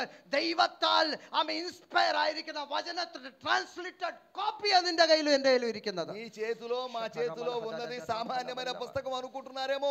అలాగా 1500 సంవత్సరాల కాలములో జరిగిన సంఘటనలు తర్జుమా చేయబడి మన చేతికి వచ్చాయండి. ഇതുപോലെ വേറൊരു പുസ്തകമില്ല. ఇటువంటి పుస్తకం వేరొకటి ఏదైనా ఉందండి? ഹല്ലേലൂയ. ഈ విజయరత్నం പുസ്തകം, గారు, ആമേൻ, ഈ പുസ്തകത്തിന്റെ പേരെന്താ പറയുന്നത്? ఈ పుస్తకం పేరేంటండి రవికుమార్ గారు? ആമേൻ, ഇതിന്റെ പേരാണ് ഹോളി സ്ക്രിപ്ചേഴ്സ്. దీని పేరేంటి? పరిశుద్ధ గ్రంథము. ഹല്ലേലൂയ. హల్లెలూయా. എബ്രായർ ഇന്ന് എന്താ പേര് പറയുന്നതെന്ന് അറിയാമോ? హెబ్రీ భాషలో ఏమంటారో తెలుసా? ആമേൻ, ദിവാർ അഡോനായ്. ദിവാർ അഡോനായ്. దివార్ అడోనై అన్నారు. എന്താ നിന്റെ അർത്ഥം എന്ന് దీని പറയാം? అర్థం ఏంటో తెలుసా? ആമേൻ. ക്രമം കെട്ടതിനെ ക്രമത്തിലേക്ക് കൊണ്ടുവരാൻ ഇന്ന് കഴിയും. అనగా క్రమము లేని వారిని క్రమములోకి తీసుకొని రాగలిగినది. ആമേൻ. ജീവനുള്ള ഒരു ആയുധമാണ് നീ കൊണ്ടു നടക്കുന്നത്. మీరు తీసుకుని వెళ్ళేది జీవం గల ఆయుధాన్ని తీసుకుని వెళ్తున్నారు. ഏതൊക്കെയാ ക്രമം കെട്ട് കിടക്കുന്നത് നിന്റെ ജീവിതത്തിൽ? నీ జీవితంలో క్రమం తప్పిన విషయాలు ఏదైనా ఉండొచ్చు. ആമേൻ. ഹല്ലേലൂയ. നീ ഇത് സംസാരിക്കുമ്പോൾ ഗോൾ അഡോണായി ഇത് സംസാരിക്കുമ്പോൾ അത് ക്രമത്തിലേക്ക്, ഏത് ക്രമത്തിലേക്ക്? ദൈവിക ക്രമത്തിലേക്ക് ഇത് വരും. ఇలా నీవు ఈ మాటలు మాట్లాడుతున్నప్పుడు దైవికమైన క్రమములోకి మీరు వస్తారండి. ഹല്ലേലൂയ. హల్లెలూయా. എന്നാൽ ഇത് ഉപയോഗിക്കണമെങ്കിൽ ശരിയായ ട്രെയിനിങ് വേണം. దీన్ని ఉపయోగించాలంటే సరైన ట్రైనింగ్ కావాలండి. ആമേൻ. അപ്പോൾ നിങ്ങൾ ചോദിക്കുക ഏത് ബൈബിൾ കോളേജിൽ ശരിയായ ട്രെയിനിങ് കിട്ടും? అయితే ఏ బైబిల్ స్కూల్కి వెళ్తే బాగుంటుందండి అని అడుగుతారేమో. എന്നാൽ എനിക്കൊരു കാര്യം, മുട്ടിന്മേൽ ഇരിക്കുന്ന ബൈബിൾ കോളേജിൽ ഇരുന്ന് കഴിഞ്ഞാൽ ഹല്ലേലൂയ ശരിയായ ട്രെയിനിങ്, ദൈവത്തിന്റെ ആത്മാവ് നിന്നെ ഇതിനെ അഭ്യസിപ്പിക്കും. మిమ్మల్ని మీకు నేను సూచించేటువంటి ఒక బైబిల్ స్కూల్ ఉంది. మోకాళ్ళ మీద ప్రార్థించేటువంటి ఆ బైబిల్ స్కూల్ గురించే నేను సూచించగలనండి. അപ്പൊ ഇത് കേട്ട് കഴിയുമ്പോൾ പറയരുത് ഞാൻ ബൈബിൾ കോളേജിൽ പോയിട്ടില്ലാത്തത് കൊണ്ടാണ് ഇതൊക്കെ പറയുന്നത്. ఈయనెవరోనైనా బెహరన్ నుంచి వచ్చాడు, బైబిల్ స్కూల్కి వెళ్ళినోళ్ళగా లేనటువంటి ఏదో పిచ్చి పిచ్చి మాటలు మాట్లాడుతున్నాడు మీరు అనుకుంటారు. ഹല്ലേലൂയ. അതൊന്നും വിവരിക്കുവാൻ ഞാൻ ആഗ്രഹിക്കുന്നില്ല. నేను వాటన్నిటిని వివరించడానికి ఇష్టపడడం లేదు. ദൈവത്തിന്റെ కృపയാൽ ഞാൻ ഒരു ബൈബിൾ കോളേജ് ടീച്ചർ കൂടിയാണ്. మీరు బైబిల్ స్కూల్లో అధ్యాపకుడుగా పనిచేశారండి. ఆయన గురించి అనుకోవద్దండి లిసి గారు. ആമേൻ. അനേക പിള്ളേര് hallelujah devil college amen hallelujah അഭ്യാസം ചെയ്യിപ്പിക്കുന്നുണ്ട്. చాలా మంది విద్యార్థులను బైబిల్ స్కూల్లో శిక్షణ ఇప్పిస్తున్నాడట. അപ്പൊ ഏത് ബൈബിൾ കോളേജാ നല്ലത്? ఏ బైబిల్ స్కూల్ మంచిదండి? മുട്ടിന്മേൽ ഇരിക്കണം ദൈവസന്നിധി. ఆ దేవుని సన్నిధిలో మోకరించి ఉండడము అనేది బైబిల్ స్కూల్ తో సమానమండి. జనార్దన్ బ్రదర్ గారు, വല്ലവന്റെയും കമന്ററി കേട്ടിട്ട് ആമേൻ ഹല്ലേലൂയ സഭയെ ഉപദേശിക്കാൻ പോരുത്. అయ్యా ఎవరో ఏదో రాసిన పుస్తకం తీసుకొని దాంట్లో పాయింట్లు ఎత్తి చెప్పకూడదండి పాస్టర్ విజయరత్నం గారు. ഹല്ലേലൂയ. హల్లెలూయా. മക്കളെങ്കിൽ നിനക്ക് അപ്പത്തിന് അധികാരമുണ്ട്. ఒకవేళ మీరు పిల్లలైతే రొట్టెకు అవకాశం ఉన్నది. ഏത് റൊട്ടി, ഏത് ബ്രെഡ് എന്നറിയാമോ? ఏ రొట్టెను గురించి మాట్లాడుతున్నారు? ടേബിളിൽ മേൽ ഇരിക്കുന്ന റൊട്ടി. బల్ల మీద ఉన్నటువంటి రొట్టె గురించి నేను మాట్లాడుతున్నాను. ആമേൻ. മർക്കോസിന്റെ സുവിശേഷം ഒരു സിറിയൻ യവന സ്ത്രീ, ഒരു യവന സ്ത്രീ വന്ന് യേശുവിന്റെ അടുക്കൽ വരുമ്പോൾ കർത്താവ് പറയുന്ന ഈ വാക്യം, ആമേൻ, മക്കൾക്ക് ആദ്യം തൃപ്തി വരട്ടെ, മക്കളുടെ അപ്പം എടുത്ത് നായ്ക്കുട്ടികൾക്ക് കൊടുക്കുന്നത് ത്രോ ചെയ്യുന്നത് വിഹിതമല്ല. మత్తయి సువార్త 15వ అధ్యాయంలో నేను చెప్పిన మాట పిల్లల రొట్టె అంటున్నాను చూడండి. ఏందిరా బాబు ఏదో చెప్తున్నాడు అనుకుంటున్నారేమో. మత్తయి సువార్త 15వ అధ్యాయంలో సురోఫెనికయ వంశానికి సంబంధించిన స్త్రీ యేసు ప్రభు దగ్గరికి వచ్చినప్పుడు ఆయన చెప్పిన మాట, అమ్మ పిల్లల రొట్టె తీసుకొని కుక్క పిల్లలకి వేయకూడదని చెప్పాడు. അത് യേശു ആ സ്ത്രീയെ അപമാനിച്ചതല്ല. ఆ స్త్రీని అవమానపరిచినట్టు కాదండి. ആമേൻ. ഒരു എബ്രായന്റെ രീതിയിൽ പറഞ്ഞതാ. అది హెబ్రీయుల విధానములో శైలిలో చెప్పబడిందండి. ഹല്ലേലൂയ. హల్లెలూయా. മക്കളുടെ, നീ മകനാണെങ്കിൽ നിനക്കൊരു അധികാരം, ടേബിളിൽ ഇരുന്ന് വേണം കഴിക്കാൻ. నీవు కుమారుడు అయితే బల్ల దగ్గర కూర్చొని తినాలండి. ദൈവദാസന്മാർ, അനേക ദൈവദാസന്മാർ ഇവിടെ ഇരിക്കുന്നത് കൊണ്ട് ദൈവത്തിന്റെ ആത്മാവ് ഇതിലേക്ക് ലീഡ് ചെയ്യുന്നതെന്ന് എനിക്കറിയാം. ఇక్కడ కొంతమంది దైవజనులు కూర్చున్నారు కాబట్టి దేవుని ఆత్మ నన్ను ఇలా నడిపిస్తున్నాడు అనుకుంటున్నాను నేను. നീ നിനക്ക് എങ്ങനെ ജീവിക്കാം? ഒന്നുങ്ങൾ ടേബിളിൽ ഇരിക്കുന്ന അപ്പം കൊണ്ട് ജീവിക്കും, അല്ലെങ്കിൽ അപ്പം നുറുക്കും, ടേബിളിൽ അണ്ടറി വീഴുന്ന അപ്പം നുറുക്കും കൊണ്ട് നിനക്ക് ജീവിക്കാം. ఒకవేళ బల్ల మీద పెట్టబడినటువంటి రొట్టెల ద్వారా నువ్వు పోషించబడొచ్చు, లేదంటే బల్ల మీద నుంచి పడేటువంటి రొట్టె ముక్కల ద్వారా నువ్వు పోషించబడొచ్చు. ആമേൻ. ടേബിളിന്റെ അണ്ടറി വീഴുന്ന, ടേബിളിന്റെ കീഴെ വീഴുന്ന അപ്പം നുറുക്കൾ വല്ലവന്റെ എച്ചില് പറക്കി നീ തിന്നരുത്. ఎవడో ఒకడి ఎంగిలి ద్వారా అయినటువంటి ముక్కలవి రొట్టె ముక్కలు బల్ల కింద పడేవి. ആമേൻ. ചില കമന്ററികൾ കേട്ടിട്ട് വന്ന് സഭയെ പ്രബോധിപ്പിക്കാൻ വരരുത്. దయచేసి గమనించండి, ఏవో కామెంటరీలు పుస్తకాలు చదివి మనం వాటిలోకి రాకూడదండి. యూట్యూబ్లోకి వెళ్ళి మనం వాక్యాన్ని బోధించకూడదండి. ఆదాం గారు, ഹല്ലേലൂയ. హల్లెలూయా. അതിനല്ല ദൈവം നമ്മളെ നിയോഗിച്ചത്. దాని కొరకు కాదండి దేవుడు మనల్ని ആമേൻ. పిలిచింది. അത് നോക്കണ്ടെന്നല്ല പറഞ്ഞത്. దాన్ని కామెంటరీలో చూడొద్దని కాదు. അതല്ലായിരിക്കണം നിന്റെ നിന്റെ നിന്റെ ആമേൻ നിന്റെ ആമേൻ വചനത്തിന്റെ കണ്ടന്റ് അതല്ലായിരിക്കണം. నువ్వు బోధించేటువంటి వాక్య సారాంశము ఎవడో ఎంగిలి చేసినటువంటి అనుభవించి వాడిచ్చిన వ్యాఖ్యానం కాదండి. చూడండి. ആമേൻ മാത്യു ഹെൻറിയും ഡേക്സ് ബൈബിളും അതും ഇതും റെഫർ ചെയ്തിട്ട് ഓടി വന്നിട്ട് ആമേൻ ഫാസ്റ്റ് తొందరగా എന്ന് പറഞ്ഞിട്ട് സഭയെ ബോധിപ്പിക്കാൻ വരരുത് ദൈവദാസനെ. దైవజనులారా దయచేసి గుర్తుపెట్టుకోండి, మాథ్యూ హెన్రీ అనో డేక్స్ బైబిల్ అనో లేకపోతే ఇంకా రకరకాలు వచ్చేసే కదా అవన్నీ తీసుకొని చదివి త్వరగా కొన్ని మాటలు చెప్పేస్తాను నేను అని చెప్పడానికి ప్రయత్నం చేయొద్దు. ആമേൻ ദൈവ സന്നിധിയിൽ ഇരുന്നിട്ട് ആമേൻ ക്രിസ്തുവിന്റെ അടുക്കൽ വന്നിട്ട് അപ്പം ഭക്ഷിച്ചിട്ട് വേണം സഭയ്ക്ക് കൊടുക്കാൻ. సంఘానికి మేము ఎలా చేస్తామంటే దేవుని సన్నిధిలో ఉండి ప్రార్థించి అక్కడ అనుభవించినవి తీసుకొచ్చి మీ ముందు వడ్డిస్తామండి. హల్లెలూయా హల్లెలూయా హల్లెలూయా హల్లెలూయా. ആമേൻ. ചിലപ്പം ആമേൻ പാല് വെള്ളമില്ലാത്ത പാല് കുടിക്കുമ്പോൾ ചിലപ്പോൾ ഡൈജഷൻ ശരിയാവത്തില്ല. కొన్నిసార్లు చిక్కటి పాలు తాగిన నీళ్లు కలపని పాలు తాగినప్పుడు మనకు కొన్నిసార్లు అరుగుదల జరగదు. എനിക്ക് అనుభవం ഉണ്ട്, അതുകൊണ്ടാണ് వీరి జీవితంలో అటువంటి అనుభవం మనకి ఎంత మింగినా కానీ మనకి అరుగుదల సమస్య లేదు. നമുക്ക് വചനത്തിലേക്ക് തിരിച്ചു വരാം. మన వాక్యంలోకి తిరిగి వచ్చేద్దాం. 10 కన్యకമാർ. ఎంతమంది ఉన్నారండి అక్కడ కన్యకలు? 10 మంది. 10 പേര്. അതിന്റെ അകത്ത് 5 പേര് ബുദ്ധിയുള്ളവര്, 5 మంది బుద్ధి కలిగిన వాళ్ళు, 5 പേര് ബുദ്ധി ഇല്ലാത്തത്, 5 మంది బుద్ధి లేని వారు. ആമേൻ. അതിന്റെ അർത്ഥം ഇത് വരുന്നില്ല അവര് സ്കൂളിൽ പോകാത്തവരാണെന്ന്. అంటే దాని అర్థం వాళ్ళు ఏదో చదువుకోలేనోళ్ళు చదువు లేనోళ్ళు అని కాదు దాని అర్థం. അതിന്റെ അർത്ഥം വരുന്നില്ല അവര് കോളേജിൽ പോകാത്തത്, അവര് നല്ല പൊസിഷനിൽ അല്ലാത്തവര്, സമൂഹത്തിൽ നല്ല പൊസിഷൻ അല്ലാത്തവര് എന്നല്ല. బుద్ధి లేని కన్యకులు అంటే కాలేజీ స్థాయికి వెళ్ళని వాళ్ళు, పెద్ద ఉద్యోగాలు చేయని వాళ్ళు, ఏదో చిన్న చీప్గా ఉండేవాళ్ళని భావించడానికి వీల్లేదండి. ആമേ. അത് നമ്മുടെ ദൃഷ്ടിയില്ല, ఇది మన దృష్టికి. അവൻ സ്കൂളിൽ പോകാത്തവൻ, അവൻ കോളേജിൽ പോകാത്തവൻ, അവൻ നല്ല പൊസിഷൻ ഇല്ല, അവൻ ബുദ്ധി ഇല്ലാത്തവനാ.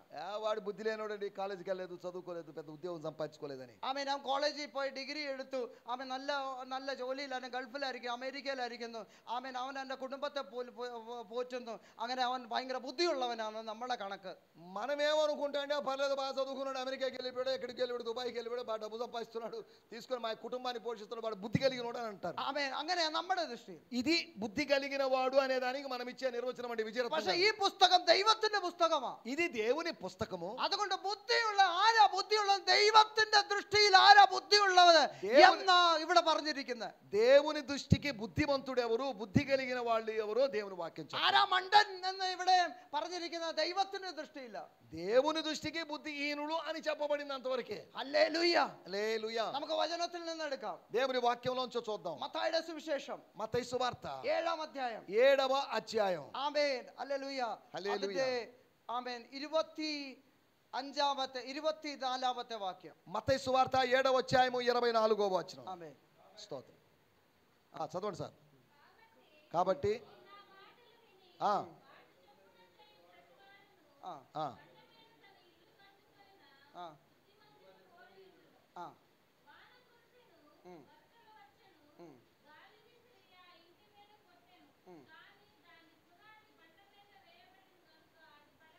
ఆ അടുത്തത് తర్వాత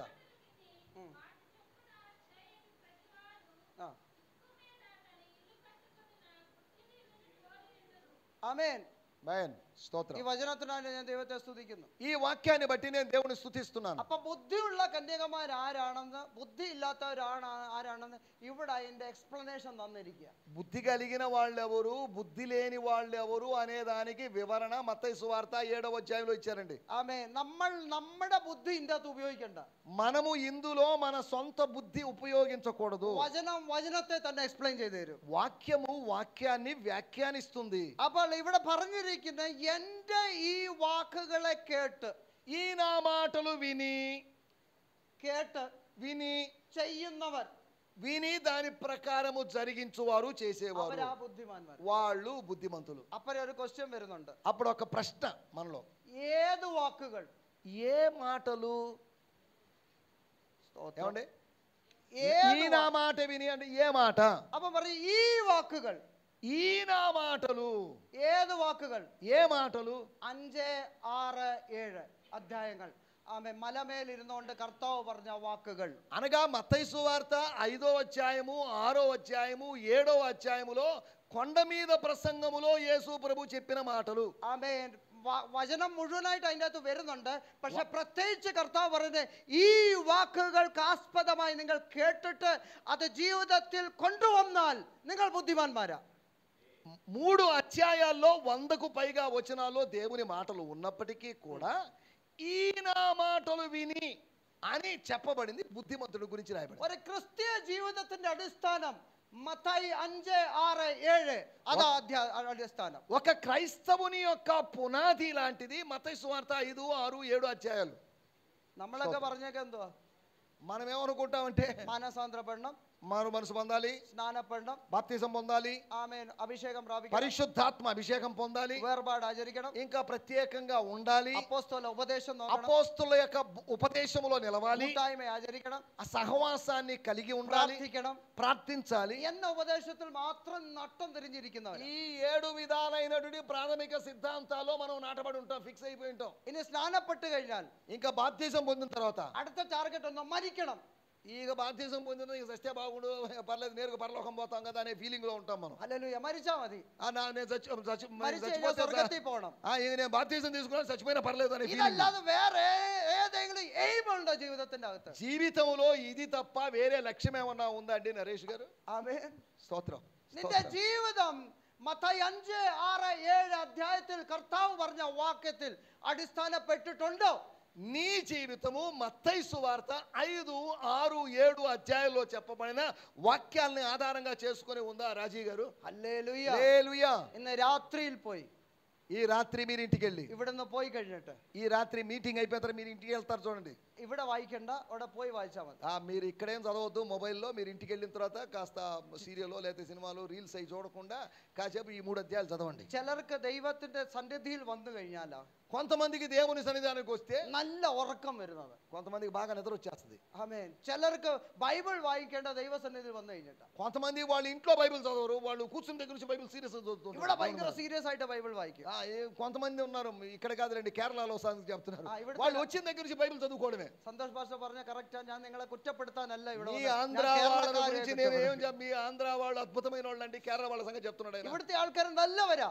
బా మీరు చాలా చాలా మంచి వాళ్ళండి. ഞാനൊരു മുഖസ്തുതി പറയട്ടെ, నేను ఒక పొగడత కోసం చెప్పను, എന്നാൽ വളരെ സീരിയസ് ആണ്.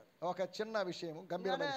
ഇന്ത്യയുടെ పല ഭാഗത്തും സന്ദർശിച്ചിട്ടുണ്ട്. భారతదేశంలోని వివిధ ప్రాంతాలకు తిరిగిన వ్యక్తి వారు. ആമേൻ. ദൈവത്തിന്റെ ദാസന്മാരെ ഈ ജനം ആദരിക്കുന്നത് പോലെ വേറെ ഒരു സ്റ്റേറ്റിലും ആമേൻ ദൈവത്തിന്റെ ദാസന്മാരെ ఆదరిക്കത്തില്ല. నీకు ఒక ప్రాముఖ్యమైన విషయం చెప్తున్నాను, దైవజనులను ఆంధ్రప్రదేశ్లోని ప్రజలు గౌరవించినట్లుగా మరి ఏ రాష్ట్రంలో ప్రజలు గౌరవించరండి. ഹല്ലേലൂയ. స్తోత్రం. హల్లెలూయా. ഞാനൊരു മലയാളി ആയിരിക്കുന്നത് കൊണ്ട് ആന്ധ്രക്കാരുടെ ഇടയിൽ തെലുങ്കരുടെ ഇടയിൽ പ്രവർത്തിക്കുന്നത് കൊണ്ട് ഞാൻ ഈ കാര്യം പറയുന്നത്. నేను ఒక కేరళ వ్యక్తిని అయినప్పటికీ కూడా ఆంధ్ర ప్రజల మధ్యలో పరిచయం చేస్తున్నప్పుడు అనుభవాన్ని బట్టి చెప్తున్నాను, మీ వాళ్ళు మామూలు ఆతిథ్యం ఇచ్చి మీ ఆంధ్ర వాళ్ళు చంపేస్తారండి. ഇതുപോലെ ബഹുമാനിക്കുന്ന വേറൊരു സ്റ്റേറ്റിലില്ല.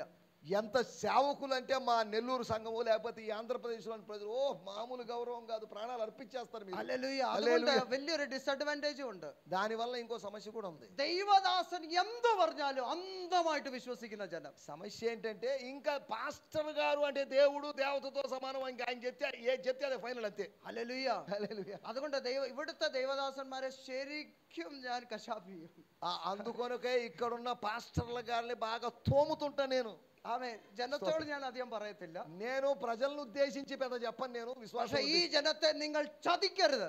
ఈ ప్రజలను నువ్వు మోసం చేయకూడదండి. సివి రవికుమార్ గారు, എന്തും പറഞ്ഞ് ചതിക്കരുത്.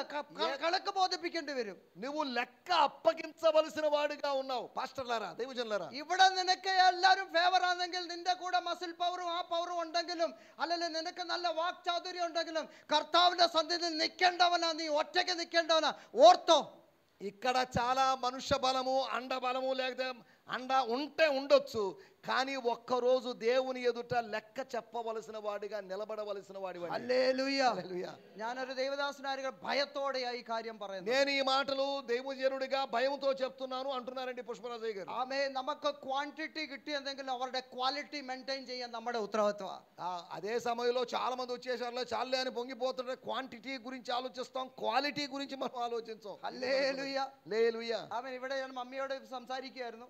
వీరి తల్లిగారితో మార్గ మధ్యలో లేకపోతే సాయంకాలం మాట్లాడుతున్నారు. 1 മണി കഴിഞ്ഞാലും 2 മണി ആയാലും ഇവിടുത്തെ ജനം ഇരുന്നു തരും.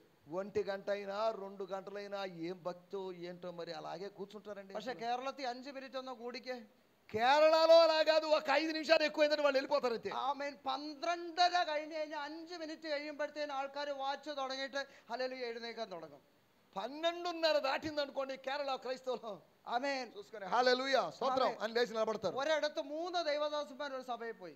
ఒక సంఘానికి 3 దైవజనులు వెళ్ళారు. അര മണിക്കൂർ വെച്ച് സമയം കൊടുത്തു. అరగంట వాళ్ళకి సమయం ഒരു ఇచ్చారు. ദൈവദാസൻ പറഞ്ഞു നമുക്ക് മർമ്മത്തിന്റെ അകത്തേക്ക് കയറാമെന്ന്. మనము మర్మము యొక్క లోతుల్లోకి వెళ్దామన్నాడు. അപ്പോൾ ഒരാൾ എഴുന്നേറ്റിട്ട് പറഞ്ഞു പാസ്റ്ററെ കയറുന്നത് കൊള്ളാം, 1 മണിക്ക് മുമ്പ് പൊങ്ങി വന്നേക്കണം. సరే మీరు మర్మపు లోతుల్లోకి వెళ్ళారు కానివ్వండి, పాస్టర్ గారు 1 గంట కల్లా బయటకు వచ్చేసేయాలి లోతులోంచి అని చెప్పారు. ആമേൻ, ഹല്ലേലൂയ. హల్లెలూయా. അതുപോലെ കേരളത്തിലെ ജനം, కేరళలో జనాలు అటువంటి మూర్ఖులండి. ഹല്ലേലൂയ. హల్లెలూయా. ഇവിടെ ഞാൻ പറഞ്ഞു കഴിഞ്ഞാൽ ప్రశ్నമില്ലല്ലോ. మీ ఇక్కడ ఎంతసేపు చెప్పినా మీరు తీరిగ్గా వింటారని నాకు നിങ്ങൾ తెలుసు. നല്ല ആൾക്കാരാ. చాలా మంచోళ్ళండి మీరు. ആമേൻ, నరేష్ గారు. സ്തോത്രം. ദൈവം നിങ്ങളിൽ നിന്ന് ഈ ഗുണം മാറ്റാതിരിക്കട്ടെ. దేవుడు మీలో నుంచి ఈ గుణాన్ని తీసివేయకుండా అలాగే ఉంచును గాక. പക്ഷെ അന്ധമായിട്ട് ആരെയും വിശ്വസിക്കരുത്. ఏ పాస్టర్నైనా ఏ వ్యక్తినైనా గుడ్డిగా నమ్మకూడదండి. ആമേൻ, അന്ധമായിട്ട് വിശ്വസിക്കരുത്. చాలా మంది గుడ్డిగా నమ్ముతుంటారండి. ചിലര് ചതിയന്മാരാ. కొంతమంది మోసగాళ్ళు ఉన్నారు. ഹല്ലേലൂയ. హల్లెలూయా. ആമേൻ. ഈ ആയുധം, ഈ ദൈവത്തിന്റെ ഇരുവായ്ത്തിലുള്ള വാള്, ആമേൻ, ഹല്ലേലൂയ, തെറ്റായിട്ട് ഉപയോഗിക്കുന്നത് കൊണ്ട് 50,000 ഡിനോമിനേഷൻ ലോകത്തിലുണ്ട്. లోకములో ప్రస్తుతము 50,000కు పైగా డినామినేషన్లు ఉన్నాయి. కారణం ఏంటంటే దేవుని వాక్యాన్ని వక్రీకరించి వ్యాఖ్యానిస్తున్నారండి అభిషేక్ గారు. ഹല്ലേലൂയ. హల్లెలూయా. ദൈവം ആമേൻ ഒരു ഡിനോമിനേഷൻ ഉണ്ടാക്കാനല്ല, കർത്താവ് മനുഷ്യനെ രക്ഷിക്കാനാ വന്നത്. దేవుడు మనుషులను రక్షించడానికి ఈ లోకానికి వచ్చాడు కానీ ఒక డినామినేషన్ మత శాఖను సృష్టించడానికి రాలేదండి. അപ്പം 10 കന്യകമാര്. ఎంతమంది కన్యకలు? 10. അതിന്റെ അത് 5 പേര്. 5 మంది, సగం మంది. 5 പേര് മണവാളം വന്നപ്പോൾ പോയി. 5 మంది లేకపోతే 50% మంది పెళ్లి కుమారుడు వచ్చినప్పుడు వెళ్ళిపోయారు. 5 പേര് ലെഫ്റ്റ് ബിഹൈൻഡ് ആയി. ఈ 5 మంది వెనకబడిపోయారు, ఆగిపోయారండి. അപ്പൊ ഇന്ന് രാവിലെ ഞാനൊരു കാൽക്കുലേഷൻ ചോദിച്ചായിരുന്നു. నేను దీనికి సంబంధించినట్టు ఒక లెక్క అడిగాను ఉదయం. 10 പേര് 5 പോയപ്പോൾ എത്ര ശതമാനം പോയി? 10లో 5 మంది వెళ్ళినప్పుడు ఎంత శాతము వెళ్ళారు? 50% പോയി, 50% ഇവിടെ തന്നെ. 50% పోయారు, 50% మిగిలారు. അങ്ങനെ ഇരിക്കുമ്പോൾ അപ്പൊ എൻ്റെ അടുത്ത് ചോദിക്കേ, പാസ്റ്ററെ ഒരാ ഉദാഹരണം കൊണ്ട് 50% തീരുമാനിക്കാൻ പറ്റുമോ? ఈలాగా ఉండడాన్ని బట్టి శాతాన్ని ఎలా నిర్ణయించొచ్చు అని అడిగారు. ആമേൻ. വേറൊരു ഉദാഹരണമുണ്ട്. 2 പേര് വയലിലിരുന്നു, ഒരാൾ പോയി, ഒരാൾ അവിടെ തന്നെ ഇരുന്നു. ఇద్దరు పొలములో ఉంటారు, ఒకరు ఎత్తబడ్డారు, ఒకరు విడవబడ్డారు. അപ്പൊ അവിടെ എത്ര പേരുണ്ട്? అక్కడ ఎంతమంది ఉన్నారు? 50%. ఏమండి అభిషేక్ గారు? 2 പേര് കിടക്കയിലുണ്ടായിരുന്നു, ഒരാൾ പോയി, ഒരാൾ അവിടെ പോയി. ఇద్దరు ఒక మంచం మీద పడుకొని ఉంటారు, ఒక ఆయన ఎత్తబడ్డాడు, ఒక ఆయన విడబడి. ആമേൻ. എല്ലാവരും പോകത്തില്ലെന്ന്. అందరూ పోరు. 50% ഏകദേശം പോകത്തുള്ളൂ. ఎక్కువైతే ఒక 50% మంది వెళ్తారండి జైపాల్ గారు. ഇന്ന് എന്താ ആഗ്രഹം? ഇവിടെ നിൽക്കണോ അതോ പോണോ? ఇక్కడే ఉండాలా, భూమి మీదే ఉండాలా, పైకి వెళ్ళాలా? ఏమండి ఇక్కడే ఉంటామైంది వెంకటాచలంలో. స్తోత్రం, സ്തോത്രം. స్తోత్రం. ഇങ്ങനെ ഒരു സംഭവം നടക്കുമോ? ఇటువంటి 50% విడవబడ్డం, 50% ఎత్తబడ్డం అనే సంఘటన జరుగుతుందండి. കാഹളം ധ്വനിക്കുമോ? అనగా బూర ధ్వని వినబడుతుందా? బూర మోగుతుందా? ആമേൻ. మేన్. സ്തോത്രം. స్తోత్రం. ഇങ്ങനെ ഒരു സംഭവം നടക്കും. ఇటువంటి సంఘటన జరగబోతుందా? പല ദൈവദാസന്മാർക്കും വിശ്വാസം ഇല്ല ഇങ്ങനെ ഒരു സംഭവം നടക്കുമെന്ന്. ఇటువంటి ఏదో జరగబోతుందనే నమ్మకం చాలా మంది పాస్టర్లకు కూడా లేదండి. എന്നാൽ ദൈവത്തിന്റെ വചനം പറയുന്നു, దేవుని వాక్యం చెప్తుంది ഇത് നടക്ക തന്നെ ചെയ്യും. ఇది ఖచ్చితముగా నెరవేరుతుంది, జరుగుతుందని దేవుని వాక్యం చెప్తుంది. ആമേൻ. ഇത് എത്ര നില വീടാ? ഇത് ఇది 3 നില വീട്. ഇത് 3 നില വീടാ. ఇది 3 అంతస్తుల బిల్డింగ్ కదండి. 3ാമത്തെ നിലയിൽ നിന്ന് വീണ് കഴിഞ്ഞാൽ, ചാടിക്കഴിഞ്ഞാൽ എനിക്കൊന്നും പറ്റത്തില്ലെന്ന് ആർക്കെങ്കിലും വിശ്വാസം ഉണ്ടോ? 3వ అంతస్తు నుంచి దూకాము లేకపోతే కింద పడ్డాము, నాకేమీ జరగదు అనే నమ్మకం ఎవరికైనా ఉందా? ആമേൻ. ആർക്കെങ്കിലും അങ്ങനെ വിശ്വസിക്കുകയാണെങ്കിൽ നീ 3ാമത്തെ നിലത്തിൽ ചാട്. നീ വിശ്വസിച്ചാലും വിശ്വസിച്ചില്ലെങ്കിലും നിന്റെ കാൽ ഒടിക തന്നെ ചെയ്യും. నువ్వు నమ్మినా నమ్మకపోయినా 3వ అంతస్తు నుంచి దూకావంటే నీ కాళ్ళు ఎరగడం ఖాయం. ആമേൻ. ഇവിടെ പോയി ആ സ്വിച്ച് ഓൺ ചെയ്തിട്ട് ആമേൻ പ്ലഗിന്റെ അകത്ത് കൈ ഇട്ട് കഴിഞ്ഞാൽ എനിക്ക് ഷോക്ക് അടിക്കത്തില്ലെന്ന് ആരെങ്കിലും വിശ്വസിച്ചാലും വിശ്വസിച്ചില്ലെങ്കിലും അതിൻ്റെ അകത്ത് ഇട്ട് കഴിഞ്ഞാൽ ഷോക്ക് അടിക്കുക തന്നെ ചെയ്യും. ఒకవేళ ఈ ఉన్న స్విచ్ అవి పెట్టుకున్న ప్లగ్ పెట్టుకుంటారు చూడండి, వాటిలో ఏలు కానీ పెడితే నేను చచ్చిపోను అని మీరు నమ్మినా నమ్మకపోయినా ఏలు పెడితే మాత్రం మీరు చావడం గ్యారెంటీ. ആമേൻ. നീ വിശ്വസിച്ചാലും വിശ്വസിച്ചില്ലെങ്കിലും నువ్వు నమ్మినా నమ్మకపోయినా യേശു വരിക തന്നെ ചെയ്യും. యేసు ఖచ్చితంగా వస్తాడు. ഹല്ലേലൂയ. హల్లెలూయా. കാരണം ദൈവം ഡെമോക്രാറ്റിക് ദൈവമല്ല നമ്മുടെ ദൈവം. దేవుడు ప్రజాస్వామిక దేవుడు కాదండి. ആമേൻ. നീ ഇലക്ഷൻ ചെയ്ത് വോട്ട് ചെയ്തിട്ട് കൊണ്ടിരുത്തിയവനല്ല ദൈവം. మీరు ఓట్లు వేసి అధికార పీఠంలో నిలబెట్టిన వాడు కాదు నీ దేవుడు. അവൻ നിത്യരാജ രാജാവാണ്. ఆయన నిత్యము അവൻ రాజై ఉన్నాడు. നിത്യ ప్రభుവാണ്. ఆయన నిత్యము ప్రభువు അവനെ అయినాడు. പോലൊരു ദൈവം ആരുമില്ല. ఆయన లాంటి దేవుడు ఎక్కడా లేడు. നിന്നെയും എന്നെയും രക്ഷിക്കുവാൻ വേണ്ടി അവൻ സ്വർഗ്ഗത്തിൽ നിന്ന് ഇറങ്ങി വന്നു. నిన్ను నన్ను రక్షించడానికి ఆయన పరలోకం నుంచి దిగి അവന്റെ వచ్చాడు. രക്തം അവസാന തുള്ളി രക്తం വരെ ചിന്തി തന്നു. ఆయన తన చివరి రక్తపు బొట్టు వరకు ఆయన അവന്റെ చిందించాడు. ശരീരം അവൻ ഒടിയപ്പെട്ടു. అక్కడ ఆయన శరీరము విరగొట్టబడిందండి. നിനക്ക് വേണ്ടി അവൻ മരിച്ചു. ఆయన నీ కొరకు చనిపోయాడు. കിരീടം ധരിച്ചു. ఆయన ముళ్ళ కిరీటాన్ని ధరించాడు. ഗത്സമന മുതൽ ഗോൽഗോഥ വരെ തന്റെ രക്తం ചിന്തി. గెత్సమనే తోట నుంచి గొల్గొతా వరకు తన రక్తాన్ని చిందించాడు. ആകാശത്തിന് കീഴിലും മനുഷ്യരുടെ ഇടയിലും രക്ഷിക്കപ്പെടുവാൻ വേറൊരു നാമമില്ല. ഒറ്റ നാമമേ ഉള്ളൂ. അത് കർത്താവായ യേശു ക്രിസ്തുവിന്റെ നാമം. ఆకాశము కిందను లేకపోతే భూమి మీద ఉన్నటువంటి ఏ నామము రక్షించదు, కానీ యేసు అనే నామం మాత్రం రక్షిస్తుంది. ഞങ്ങൾക്ക് വേറെ പണി ഇല്ലാഞ്ഞിട്ടല്ല ഇതൊക്കെ പറയുന്നത്. ఏదో మాకేదో పని పాటలు లేకుండా కాదండి ఈ విషయాలు చెప్పేది. జనార్దన్ గారు, చేతులెత్తిన జనార్దన్ గారు. പക്ഷേ ദൈവം ഞങ്ങളെ ഉപയോഗിച്ചിട്ട് നിങ്ങളുടെ അടുക്കലേക്ക് അയച്ചിട്ട് പറയാം, രക്ഷിക്കപ്പെടുവാൻ ഒറ്റ നാമമേ ഉള്ളൂ. రక్షించబడడానికి ఏకైక నామం ఉన్నదని దేవుడు చెప్పడానికే మమ్మల్ని మీ దగ్గర ഞാൻ పంపించాడు. അധികം നീട്ടാൻ പോകുന്നില്ല. 5 മിനിറ്റ് അങ്ങ് ഞാൻ നിർത്തിയിരിക്കും. నేను ఒక 5 నిమిషాల్లో ముగిస్తానంటున్నారు. ముగిస్తారో లేదో దేవునికి తెలుసు. దేవునికి స్తోత్రం. హల్లెలూయా, హల్లెలూయా, హల్లెలూయా, ഹല്ലേലൂയ. హల్లెలూయా. ആമേൻ. സ്തോത്രം. എണ്ണ എടുത്തോണ്ട് അവർ ഒരുങ്ങി വന്ന്. నూనెను తీసుకొని తైలాన్ని తీసుకొని వెళ్ళినటువంటి ఒక గుంపు. ആമേൻ. എവിടെയൊക്കെ എണ്ണ എടുത്തു? వాళ్ళు ఎక్కడికి వరకు నూనె తీసుకుని వెళ్ళారు? ആമേൻ. അവര് വിളക്കിന്റെ അകത്ത് എണ്ണ ഉണ്ടായിരുന്നു. వాళ్ళ దీపాలలో నూనె ఉందా?